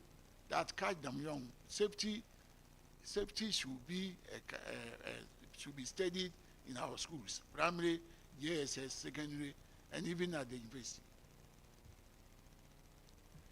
Now, our chairman BB was telling you our story, but I can tell you in this country, we don't care about safety. You know why? Here in West Africa, right from Congo DRC or something, up to Senegal, when a tanker falls, gets an accident, and petrol is using, everybody take his or her bucket and they go and fetch fuel. In Ghana, it has burnt about 300 people. The first one, which occurred on the Winnipeg Road, killed about 157. And the second one killed about 140. So that 300 are gone. But as for Nigeria, it has happened 11 times. And people who have died are more than 1,000. DR Congo, the same thing. Senegal, in fact, the whole of the West. But I haven't heard it in Kenya before. But I think it has happened in Uganda. Yeah, Liberia, it has happened there. As for Liberia, the first time it happened, I was there. We were with IRO, we were doing some work. And we even saw the accident. Because human body charged to the ashes. It was incredible. So how can we behave like that? That tanker has fallen down. Petrol is using a knife or bucket. Not even a gallon or bucket. Because if you are carrying a bucket full of super petrol, if somebody is smoking 10 meters away, it can catch you. You see, the man at the bush, Trump, when they talk about Africans, yes. The next one is volunteers, and I think I've even answered it. The volunteers system, we can add them to the demonstration. Okay. And then I've written here, use, I think this came from the House Safety Officer. He said we should use the regions. One thing, I've been to cabinet some few times on this bill, both NDC and NPP. But what I see is that when the regional ministers go, they don't sit by the table. They are only around and they are called to answer something when they need them. So I think the first time of Nana Akufo-Addo, the regional ministers were sitting at the table, but at the back of them, the actual oval table. Then behind them, they were sitting there. But otherwise, it would have been a very good strategy to try and then evangelize the regional ministers 16 of them. So if all of them were going to cabinet, we can have a mouthpiece there. So let us find out, Bibi, let's find out whether this government is admitting the regional ministers. Then we see what we can do. Okay, please, can we have those online? I'll come back. Yes, I want to say something, please. Can you hear me? Yes. Thank you so much. The country president of the Hsse Association, Ghana chapter, I must appreciate your efforts. I must appreciate your proactiveness to have done a whole lot. I have to excuse myself to listen to your speech, especially when I notice you are talking about the laws and regulations, issues in Ghana. You know, these issues is not only peculiar to Ghana. Yes. You said it's a long story in Ghana. If you hear the story in Nigeria, I don't think 1 week you will have rest. I know. It's the same issue. And is a very serious matter in Africa generally, as we said before when we are talking about the issues in industries. The governments, the leaderships in the national assemblies or parliaments as various levels, the presidencies, all these people have no clue of what health and safety is all about. And they don't know the economic effect of it. Imagine in Nigeria, just like what you said, more than 11 times is more than that, because it's every 2 weeks you hear one tanker fell and more than 300, 400, according to reports. Then when you go to the accident scene, you'll be able to know that it's more than 700 people that died. It's a serious matter. Nobody is regulating the drivers. You will see one malam or one gentleman, one small boy driving a 16 tires truck. Crazy. No license, no inspections, no system in place. Somebody is talking of fire service people, educating people, even in primary schools, even in secondary schools. Nobody does anything. Africa is a very serious, is in a state of emergency. The whole of Africa. Well, I wouldn't say the whole, because there are some African countries, like you say, Kenya, like you said, Tanzania, because they are able to do the needful to control the effects of some of these unsafe attitude and behaviors of citizens. Imagine what you pass through to let these people understand the need to change safety shop law or factory law. The same thing in Nigeria. The same thing in Cameroon. In Nigeria, I know what I passed through personally. Do you know how many millions I put into it personally for the institution when I was fully in Nigeria? I met the senators. I presented in National Assembly in Abuja. Hsse in Nigeria was supporting massively. We need to even pay them for them to be able to hear. And pay those who need to agree in the house that they support. You have to pay. It's crazy. Very crazy. So, what you pass through is just 1 out of 10 issues. In Nigeria, you say factory, art. Somebody is killing people every day on a roadside shop. We tell you it's not a factory. The name is already a hazard on its own. It's already on unsafe condition, constituting so many killings. Change to align with international best practice. They say no. In the UK, you hear Health and Safety at Work Act. In America, Occupational Safety and Health Administration Act. In Nigeria, they say Factory Act. A lot will say, I'm not a factory. It doesn't concern me. In Ghana, they say shop arts. The man frying a granite somewhere, killing people with flames and so many things. We say, I'm not involved. I'm not a shop. I don't have a shop. So these are the issues. Now, it's a big issue and it's not going to, in the next 50 years, 100, I don't know how the miracle will happen. I know it will happen, but I don't know how. I don't know how. Because somebody said you don't know if it's going to happen. Do you know the worst part? Check the fire incidents, the tanker drivers in Nigeria matter. Tanker will fall and spill in a hold-up and clear over 100 vehicles on the spot. What kind of disaster is that? It will happen more than 15 times in a year. Is that not crazy? That is crazy. We are doing a lot.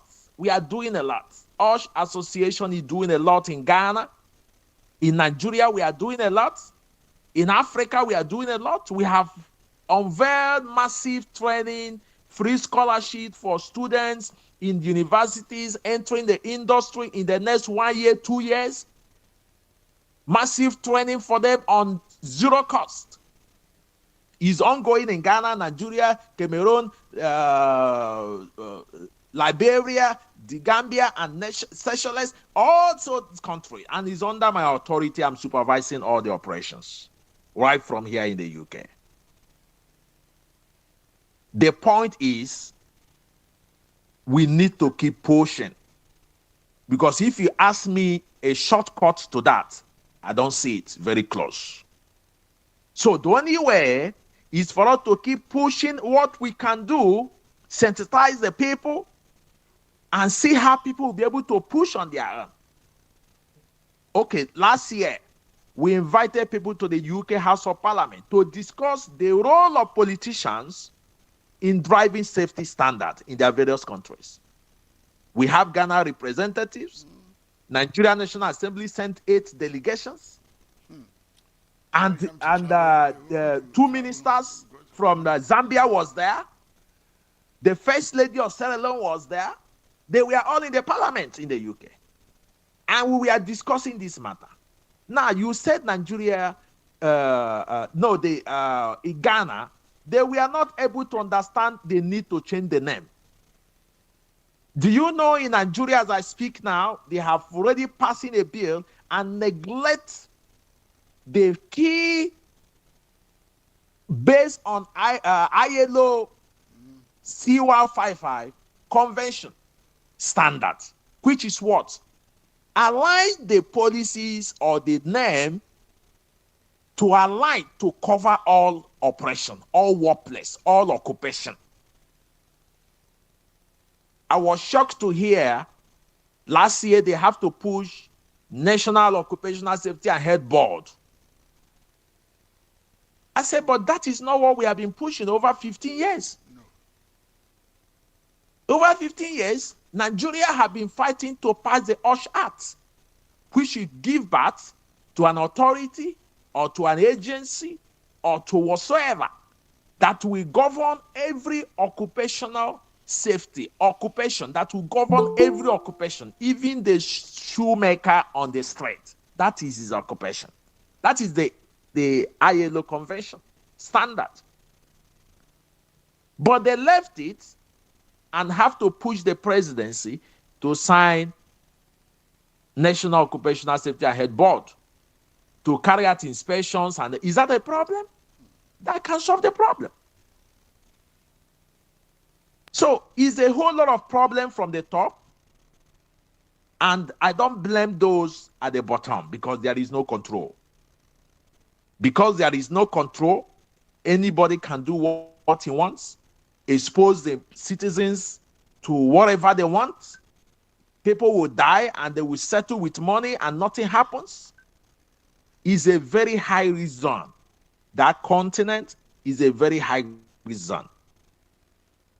We are all trying our best, but I have to encourage. My speech this afternoon is to encourage. If it's to what we are doing a whole lot.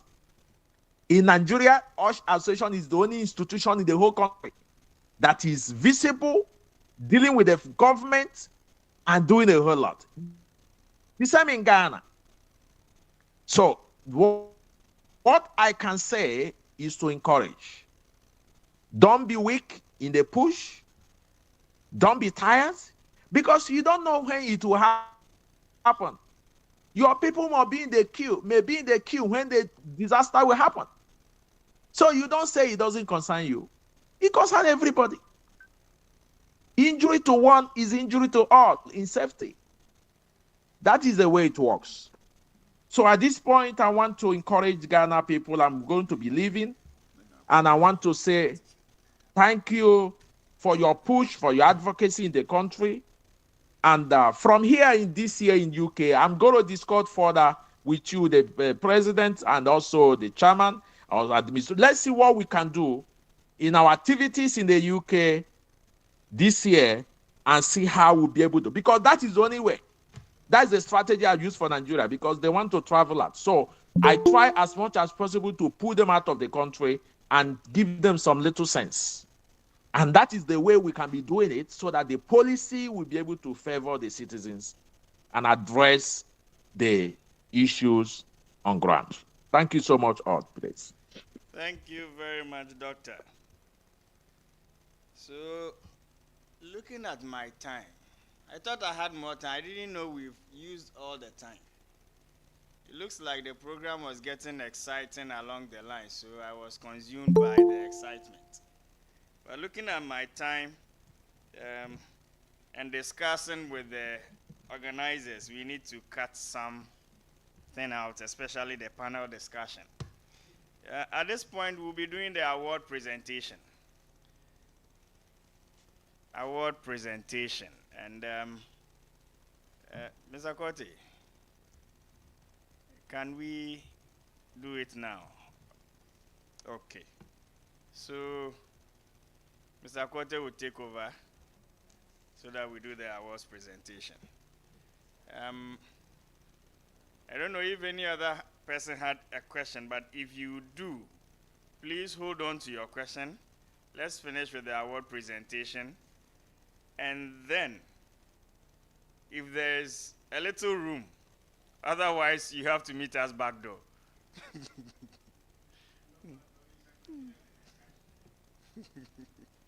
Okay. So before Mr. Kote takes over, let me remind us once more. We have items there that needs to be sold. In fact, we need to purchase them as participants. And not many of us have done that. We would entreat that before we leave here, we do well to get at least one item and then send home. Also, there's a scholarship being run at the moment. Dr. Uwalaka has mentioned it. Let me also mention it here, that it is a scholarship that is meant for students, tertiary students at the moment, who have proof that they are students, that they take the opportunity to take part. It is only the registration fee, or how do we call it? Yes, the registration fee that you pay for 110 cedis. Aside that, tuition, certification, examination is free. This advertisement has been run on our portals for almost 2 months now. And though in Africa a lot of people have joined, but I can say that in Ghana, we are not getting the numbers. Is it that we don't really want to be part of it, or we are not also doing our part pushing the information forward? If we are not doing so, I encourage all of us to do so. If there are challenges, you can always reach out to the administrator. Otherwise, you reach out to any other person you know that could help you get the information. So, looking at the dates that we were given up to 25th March for the registration. Today is 28th, 3 days after. There was a slight extension because of a plea that came up to 31st March. It is not too late. we have 3 more days to go. Please let's encourage students in the tertiary institutions to take up this program. If you have not seen the advertisement yet, you can ask so that we send to you personally, and then you can also advertise if you have students there who are not aware of this opportunity. Mr. Kotti, we are ready for the team, the president and the administrator, to do the awards. I don't know how many people will be awarded today, but I believe that there will be a fellow and then probably some other members.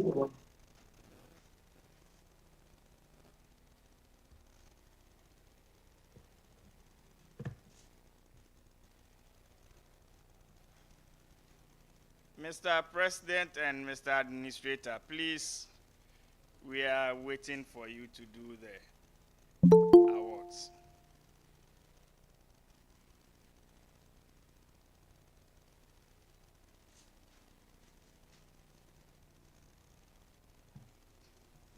Thank you very much, Mr. MC.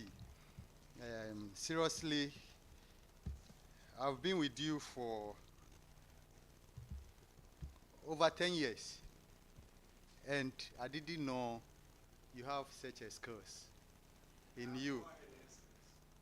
Seriously, our national president, Nyon Mahama, will have to hire you for his programs because you can do more. You can do more. That's great. At this time, we want to honor 4 people in this room whom will say that they are helping in terms of health and safety. First of all, we are going to call upon Engineer Hakim Seidu from EPA. He's the Principal Program Officer for EPA. He's doing a lot in the Western region, but fortunately, because of his engagement, he couldn't come. His colleagues are here. They will pick up the award and present it for him. So we are giving him Safety Ambassador Award. Safety Ambassador Award.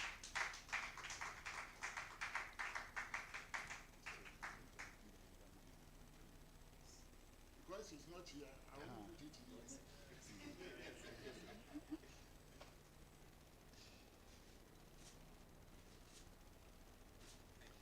The next person is our own Prof. We say Prof. 1. Emmanuel Adinyira, meaning in our local language, on Yirada. On Yirada. And you can all attest with me by his presentation that he's doing a lot. And we are using this as a medium to boost his morale to do more in health and safety. So, Safety Ambassador.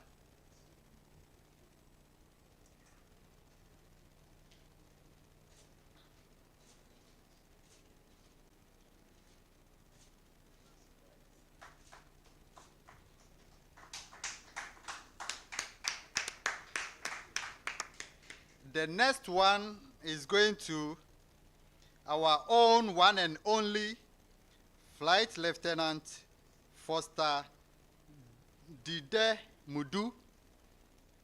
Yes, as you can see,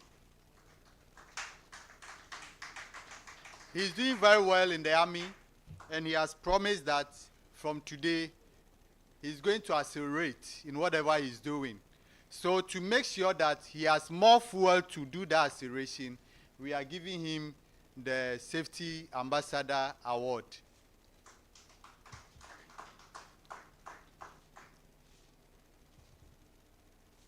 The next one is supposed to go to our RFO, but he went for a meeting hope to be here before we close. If not, so we'll find a way. Either they'll receive for him or whatever. So we'll reserve that one. The last one will go to a particular person. That will be our last award. So I'll reserve that one. Now we shall call upon our students who have registered for membership to be upstanding. Let them come to the front here.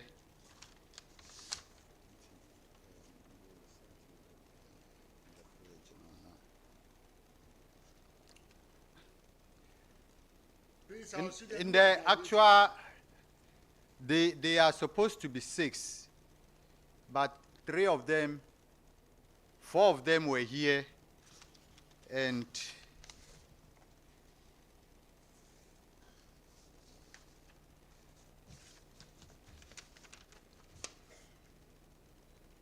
so what we are going to do now is they are going to swear an oath of the membership. Our president is going to take them through. We'll say that after swearing the oath, then they are going to be a very good followers of health and safety. I'm not going to say OSHA, but health and safety in general. So you say after our president. When it gets to I, then you put your name there.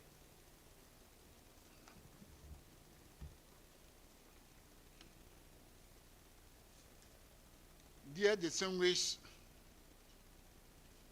inductees, the occasion mark the beginning of your membership of the Hsse Association, the Occupational Safety and Health of Ghana Regional Branch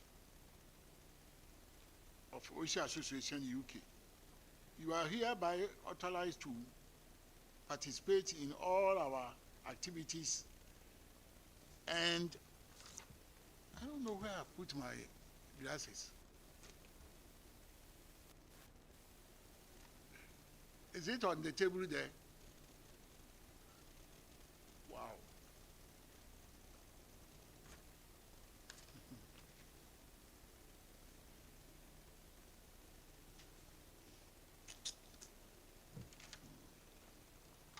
So we are all called to the humanitarian service.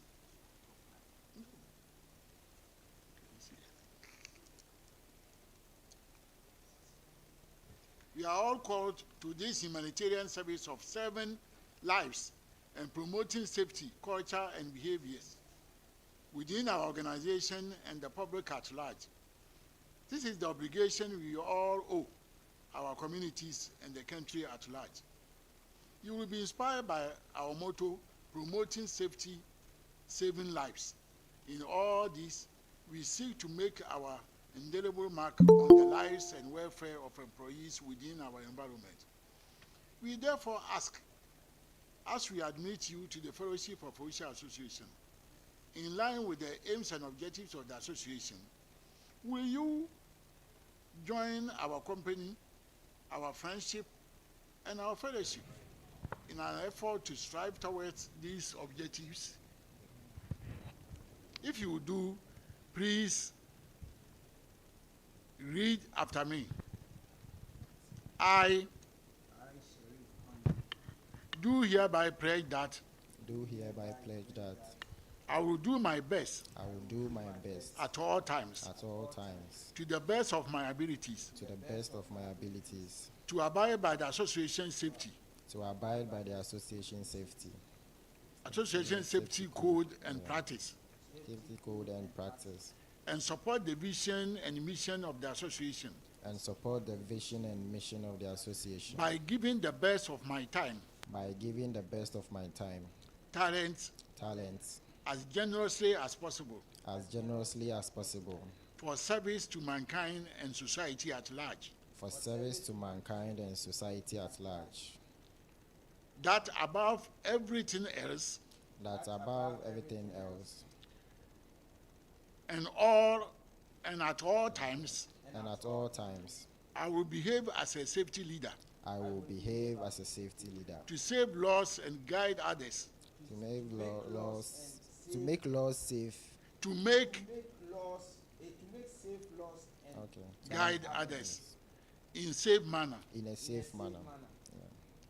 That I will care for and improve the health and safety of others. That I will care for and improve the health and safety of others. That I will aim to limit risks. That I will aim to limit risks. Control the hazards. Control the hazards. Within my environment. Within my environment. And inform correctly. And inform correctly. I will respect.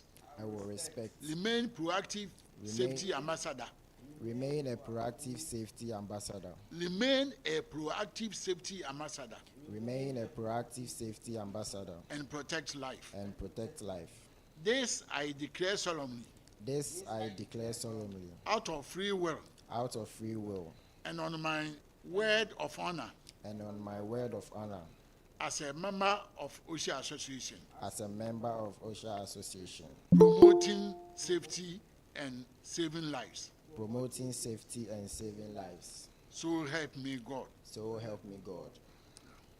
Congratulations.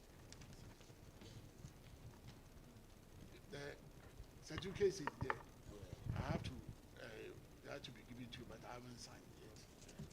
So congratulations.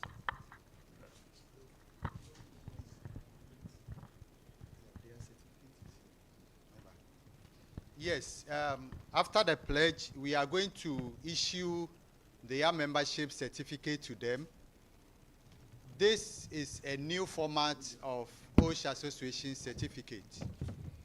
And this certificate supersedes the ones we already have, because these certificates were generated this year after the upgrade of our website, meaning that all the members who will be renewing their membership from this year will be receiving this kind of certificate. So if you are here and you have not renewed your membership, please do so, because a dead person cannot be counted as alive. Thank you so much. So I mentioned the name, then Mr. President can issue to them. Mr. Sharif Koni.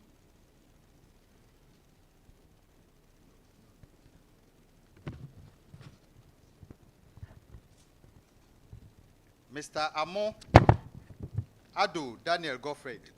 Edu.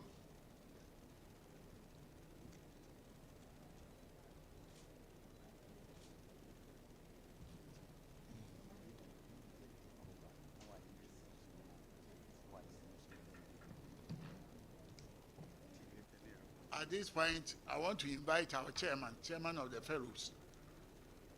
I understand a new president has been elected or nominated. So I'm handing over my presidency to our chairman, the chairman of fellows. So he in turn will induct the new chairman into office. So that is it. And on my own, on behalf of my family and everybody who supported me, I thank all of you very well for cooperating with me.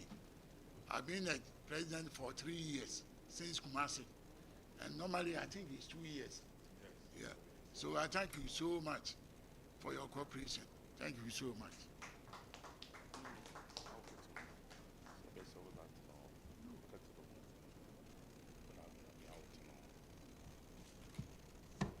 Yeah, we are also elevating the administrator.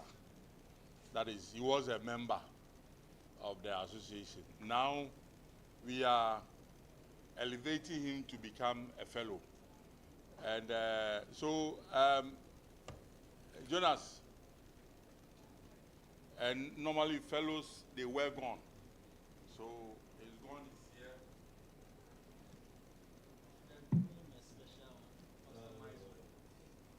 So we are, he is now a fellow. He has, we should say, graduated to become a fellow member of the, so he will wear the gown.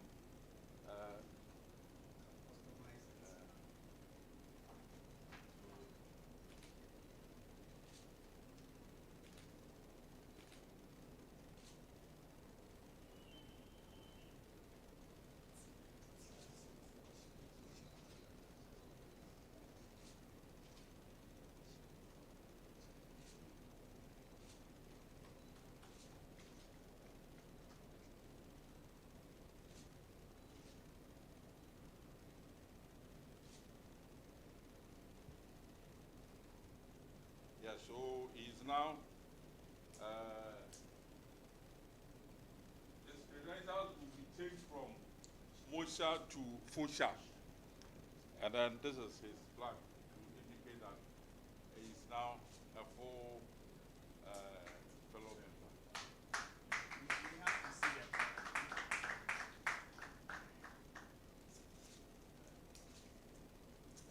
This is the flag.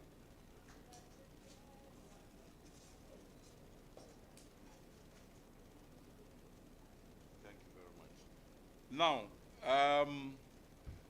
let me just announce this. This year, like we've all decided that we need to work hard. We are visiting some universities and then some industries. And then we have some organizations that we are going there, like Anka Amuizi said. If persuasion fails, force must be applied. Now he's giving us a go ahead as the outgoing president. So this year, please, when we invite you for any meeting, don't say you won't come. Come, and let's see what we can do, and then promote safety. So we have some universities that will be visiting, and then talking to those who are pursuing safety here and there, and then some organizations as well. We'll be doing a lot of training as well. But we have platforms. If you have any comment or any question or whatever, just put it on the platform. And then we have our website as well. Anything that you put on, will answer you and then also assist. If you have any challenge, maybe during your work or whatever, or you can even invite the leadership of OSHA so that we come and help you, talk to your HR and the team for them to really understand safety. That is what thing that VRA is doing now. They are inviting us to come and then assist them improve their systems.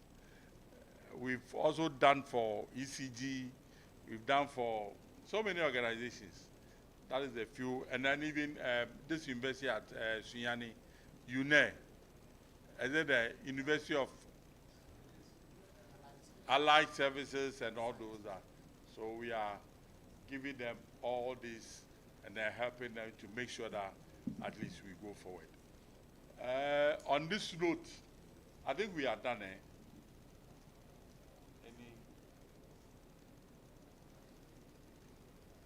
So that admin will take over. He is talking as fresh fellow in the position of the administrator. So, Thank you very much for the honor given to me. We are just about closing, but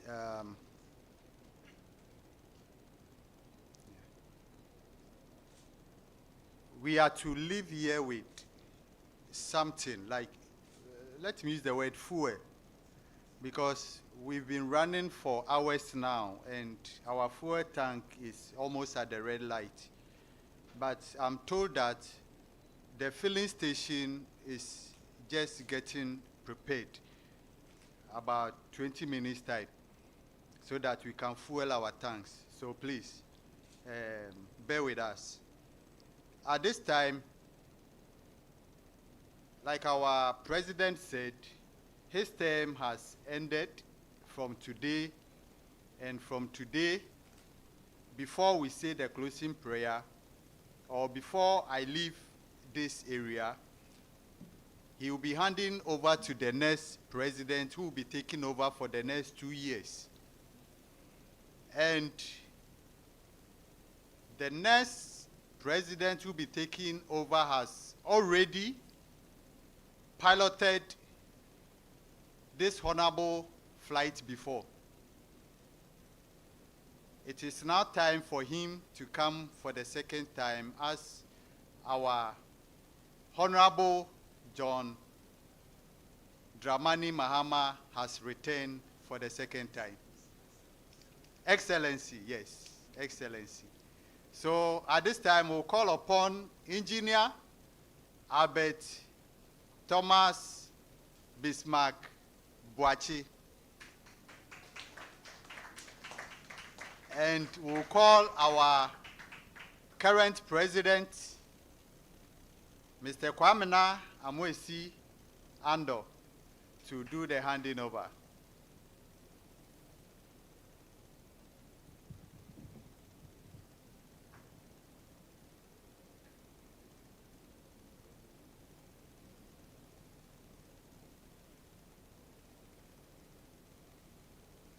So before Ankamwisi handover, from the fellows, as the chairman of the fellows, we have this for him.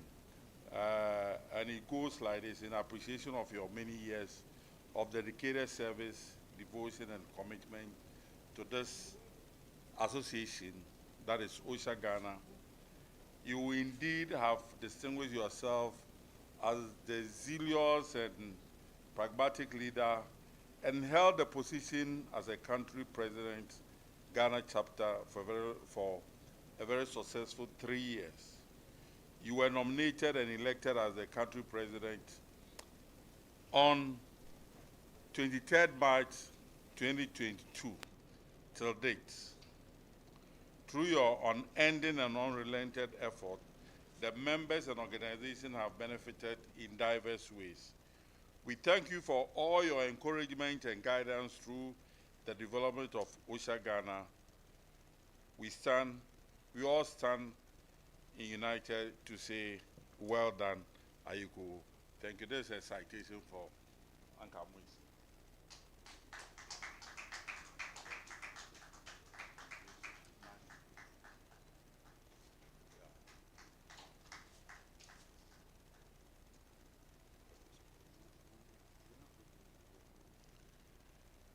Before I hand over to BB,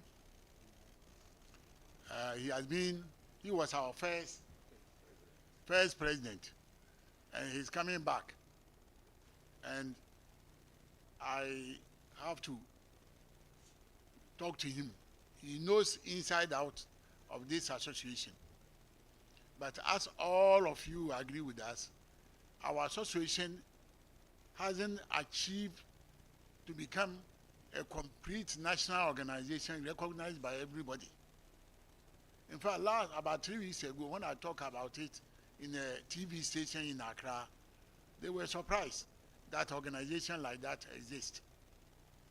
And last year, when I was with the administrator and we were visiting some industries or enterprises, organizations, we experienced the same thing. It means that we have to bring our association up to national level. Look, today we are having a national conference, and it doesn't appear to be. Even though we are online, a lot of people are listening to us. But please, let us all work hard to bring our association to the national level, that whenever we go to any minister's office or anybody's office, they know that this is Hsse Association. That's why when I was addressing how we are going to get this bill passed, my first thing is that all the fellows, we should come together. Already we have fellows chairman here with our chairman, and we visit the minister. If you get about 20 of us in the minister's room, office, you will take her to the conference room and you will see that he has got a very important personality visiting him. We will present the bill in this state to him and then tell him what we should do to get it passed. And we will arrange for press people to be there. And then that will be the start. From there, we have to talk on radios and TV stations. And then when the worst happens, we can try demonstration. That today, Hsse Association is going to present the Occupational Safety and Health Bill to the President at Jubilee House. And everybody, all the press will follow us there. And when the President or his representative come to correct it, they are not going to sleep on it, because we will continue to hammer it on radio and TV. Let us all work hard to bring this association to the national level to be recognized by everybody. Thank you so much. So on this note, I would like to thank all of you for your support, especially all the support you have given me during the development of the bill. I couldn't have done it alone. I always needed your knowledge. From BB up to the administrator, up to those people who attended technical meetings in Accra and Akosombo. Thank you so much. We have done it, so we have to sing our song for the nation to hear us. Thank you so much.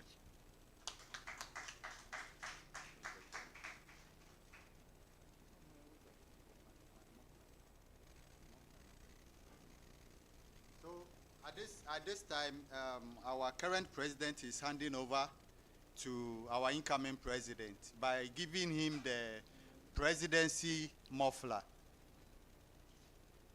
And as we all know, elders can't, how do you call it, naked themselves in the public or undress. So the next time you see our engineer, who is our current president, wearing the gown. Thank you so much. And based on that, you've heard a lot from our outgoing president. I said we have somebody here special we are going to give an award.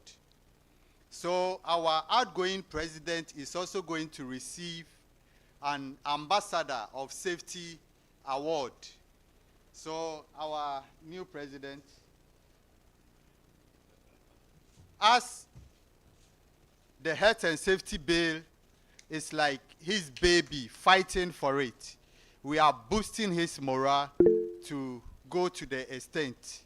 So thank you, Mr. President, for the good work you've done and you are still doing. From here, as we always do, we'll be meeting at Ministry of Labor and Employment. So thank you so much for the good work. Without wasting much time, we'll call upon Mr. Daniel Tete, the HSC coordinator for REBO, to come for his award.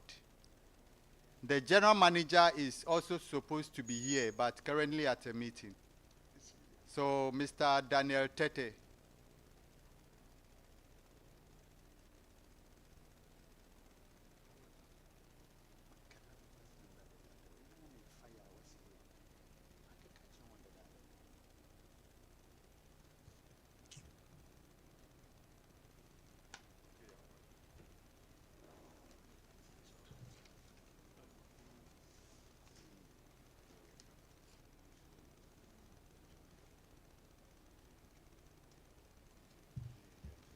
Mr. MC, please get ready.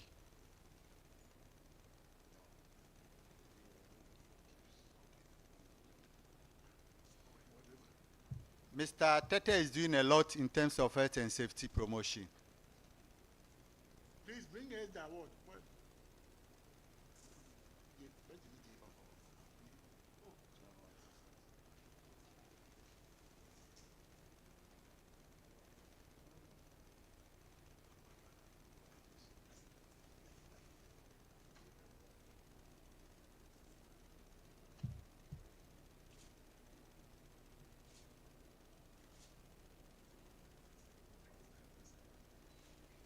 So, Mr. MC, over to you. Thank you.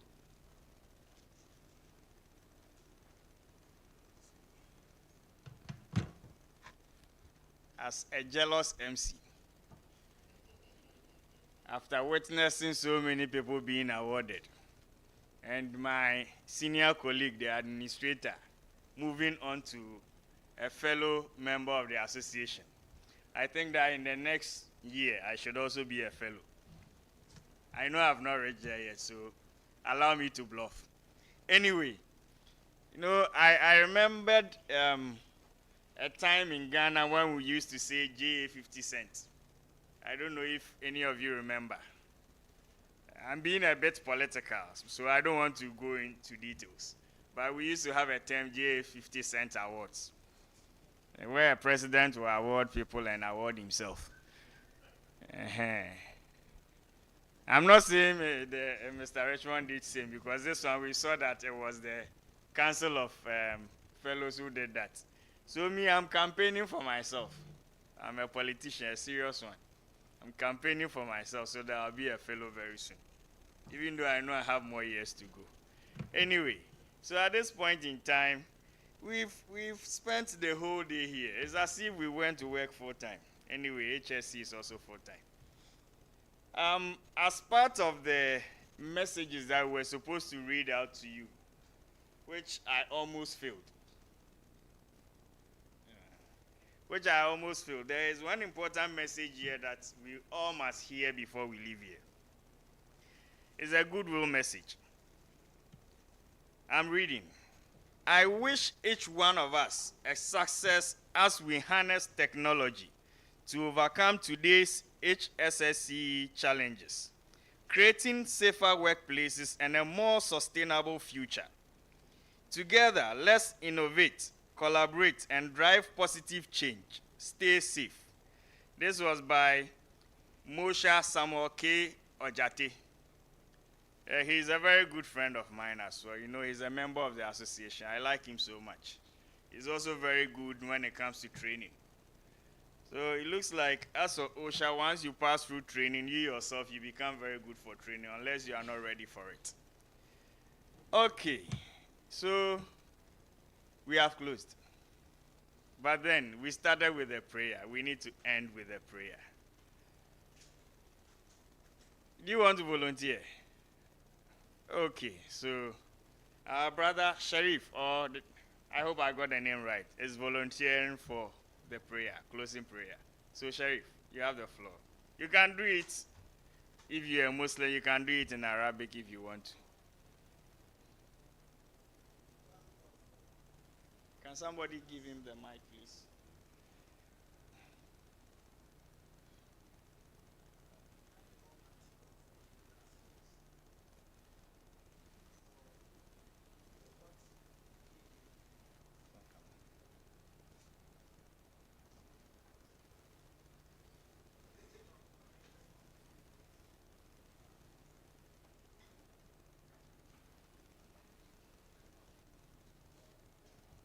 Right. Okay, we thank the Almighty God for bringing us here today. And whatever we were being taught by our elders over here, I think is very reasonable. For my recommendation on what we did I was actually thinking that God should grant us some power that we can go to anywhere and push safety and health forward. I pray to God that God should guide us in whatever we are doing. In the name of God, I pray. A'udhu billahi minash shaitanir rajim. Bismillahir rahmanir rahim. Alhamdulillahi rabbil alamin. Ar-Rahmanir Rahim. Maliki yawmiddin. Iyyaka na'budu wa iyyaka nasta'in. Ihdina siratal mustaqim. صراط الذين أنعمت عليهم غير المغضوب عليهم ولا الضالين آمين. Amen. Okay, so at the end of the program, we would request that we will take a group picture. Nobody must leave. We are all taking a group picture, after which I'm sure as we are leaving, then we'll be handed over. Oh, sorry, I left one thing. Our certificates. So before we leave,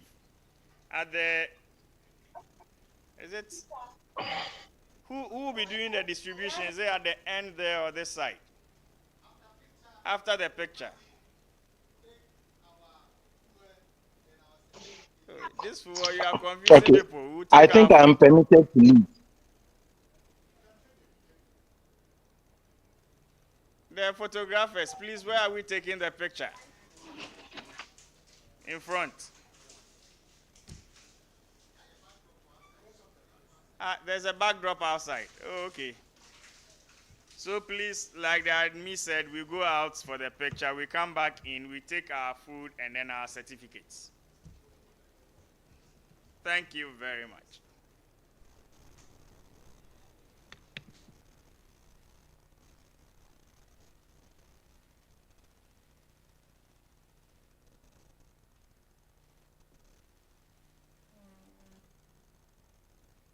The Occupational Safety and Health Association, or OSH Association, is an international professional membership and certification organization.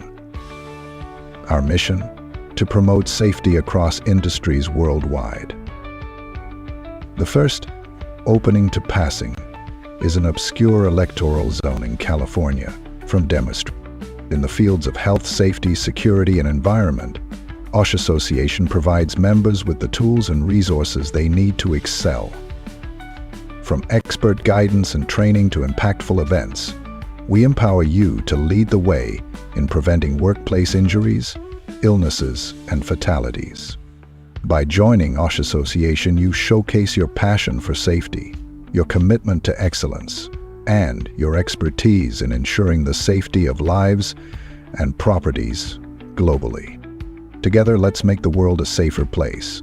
Join OSH Association today. The Occupational Safety and Health Association, or OSH Association, is an international professional membership and certification organization.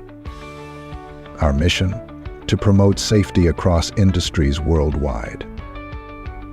The first, opening to passing, is an obscure electoral zone in California from demonstration.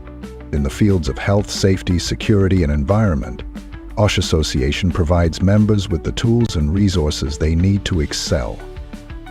From expert guidance and training to impactful events, we empower you to lead the way in preventing workplace injuries, illnesses, and fatalities. By joining OSH Association, you showcase your passion for safety, your commitment to excellence, and your expertise in ensuring the safety of lives and properties globally. Together, let's make the world a safer place. Join OSH Association today. The Occupational Safety and Health Association, or OSH Association, is an international professional membership and certification organization. Our mission? To promote safety across industries worldwide. The first, opening to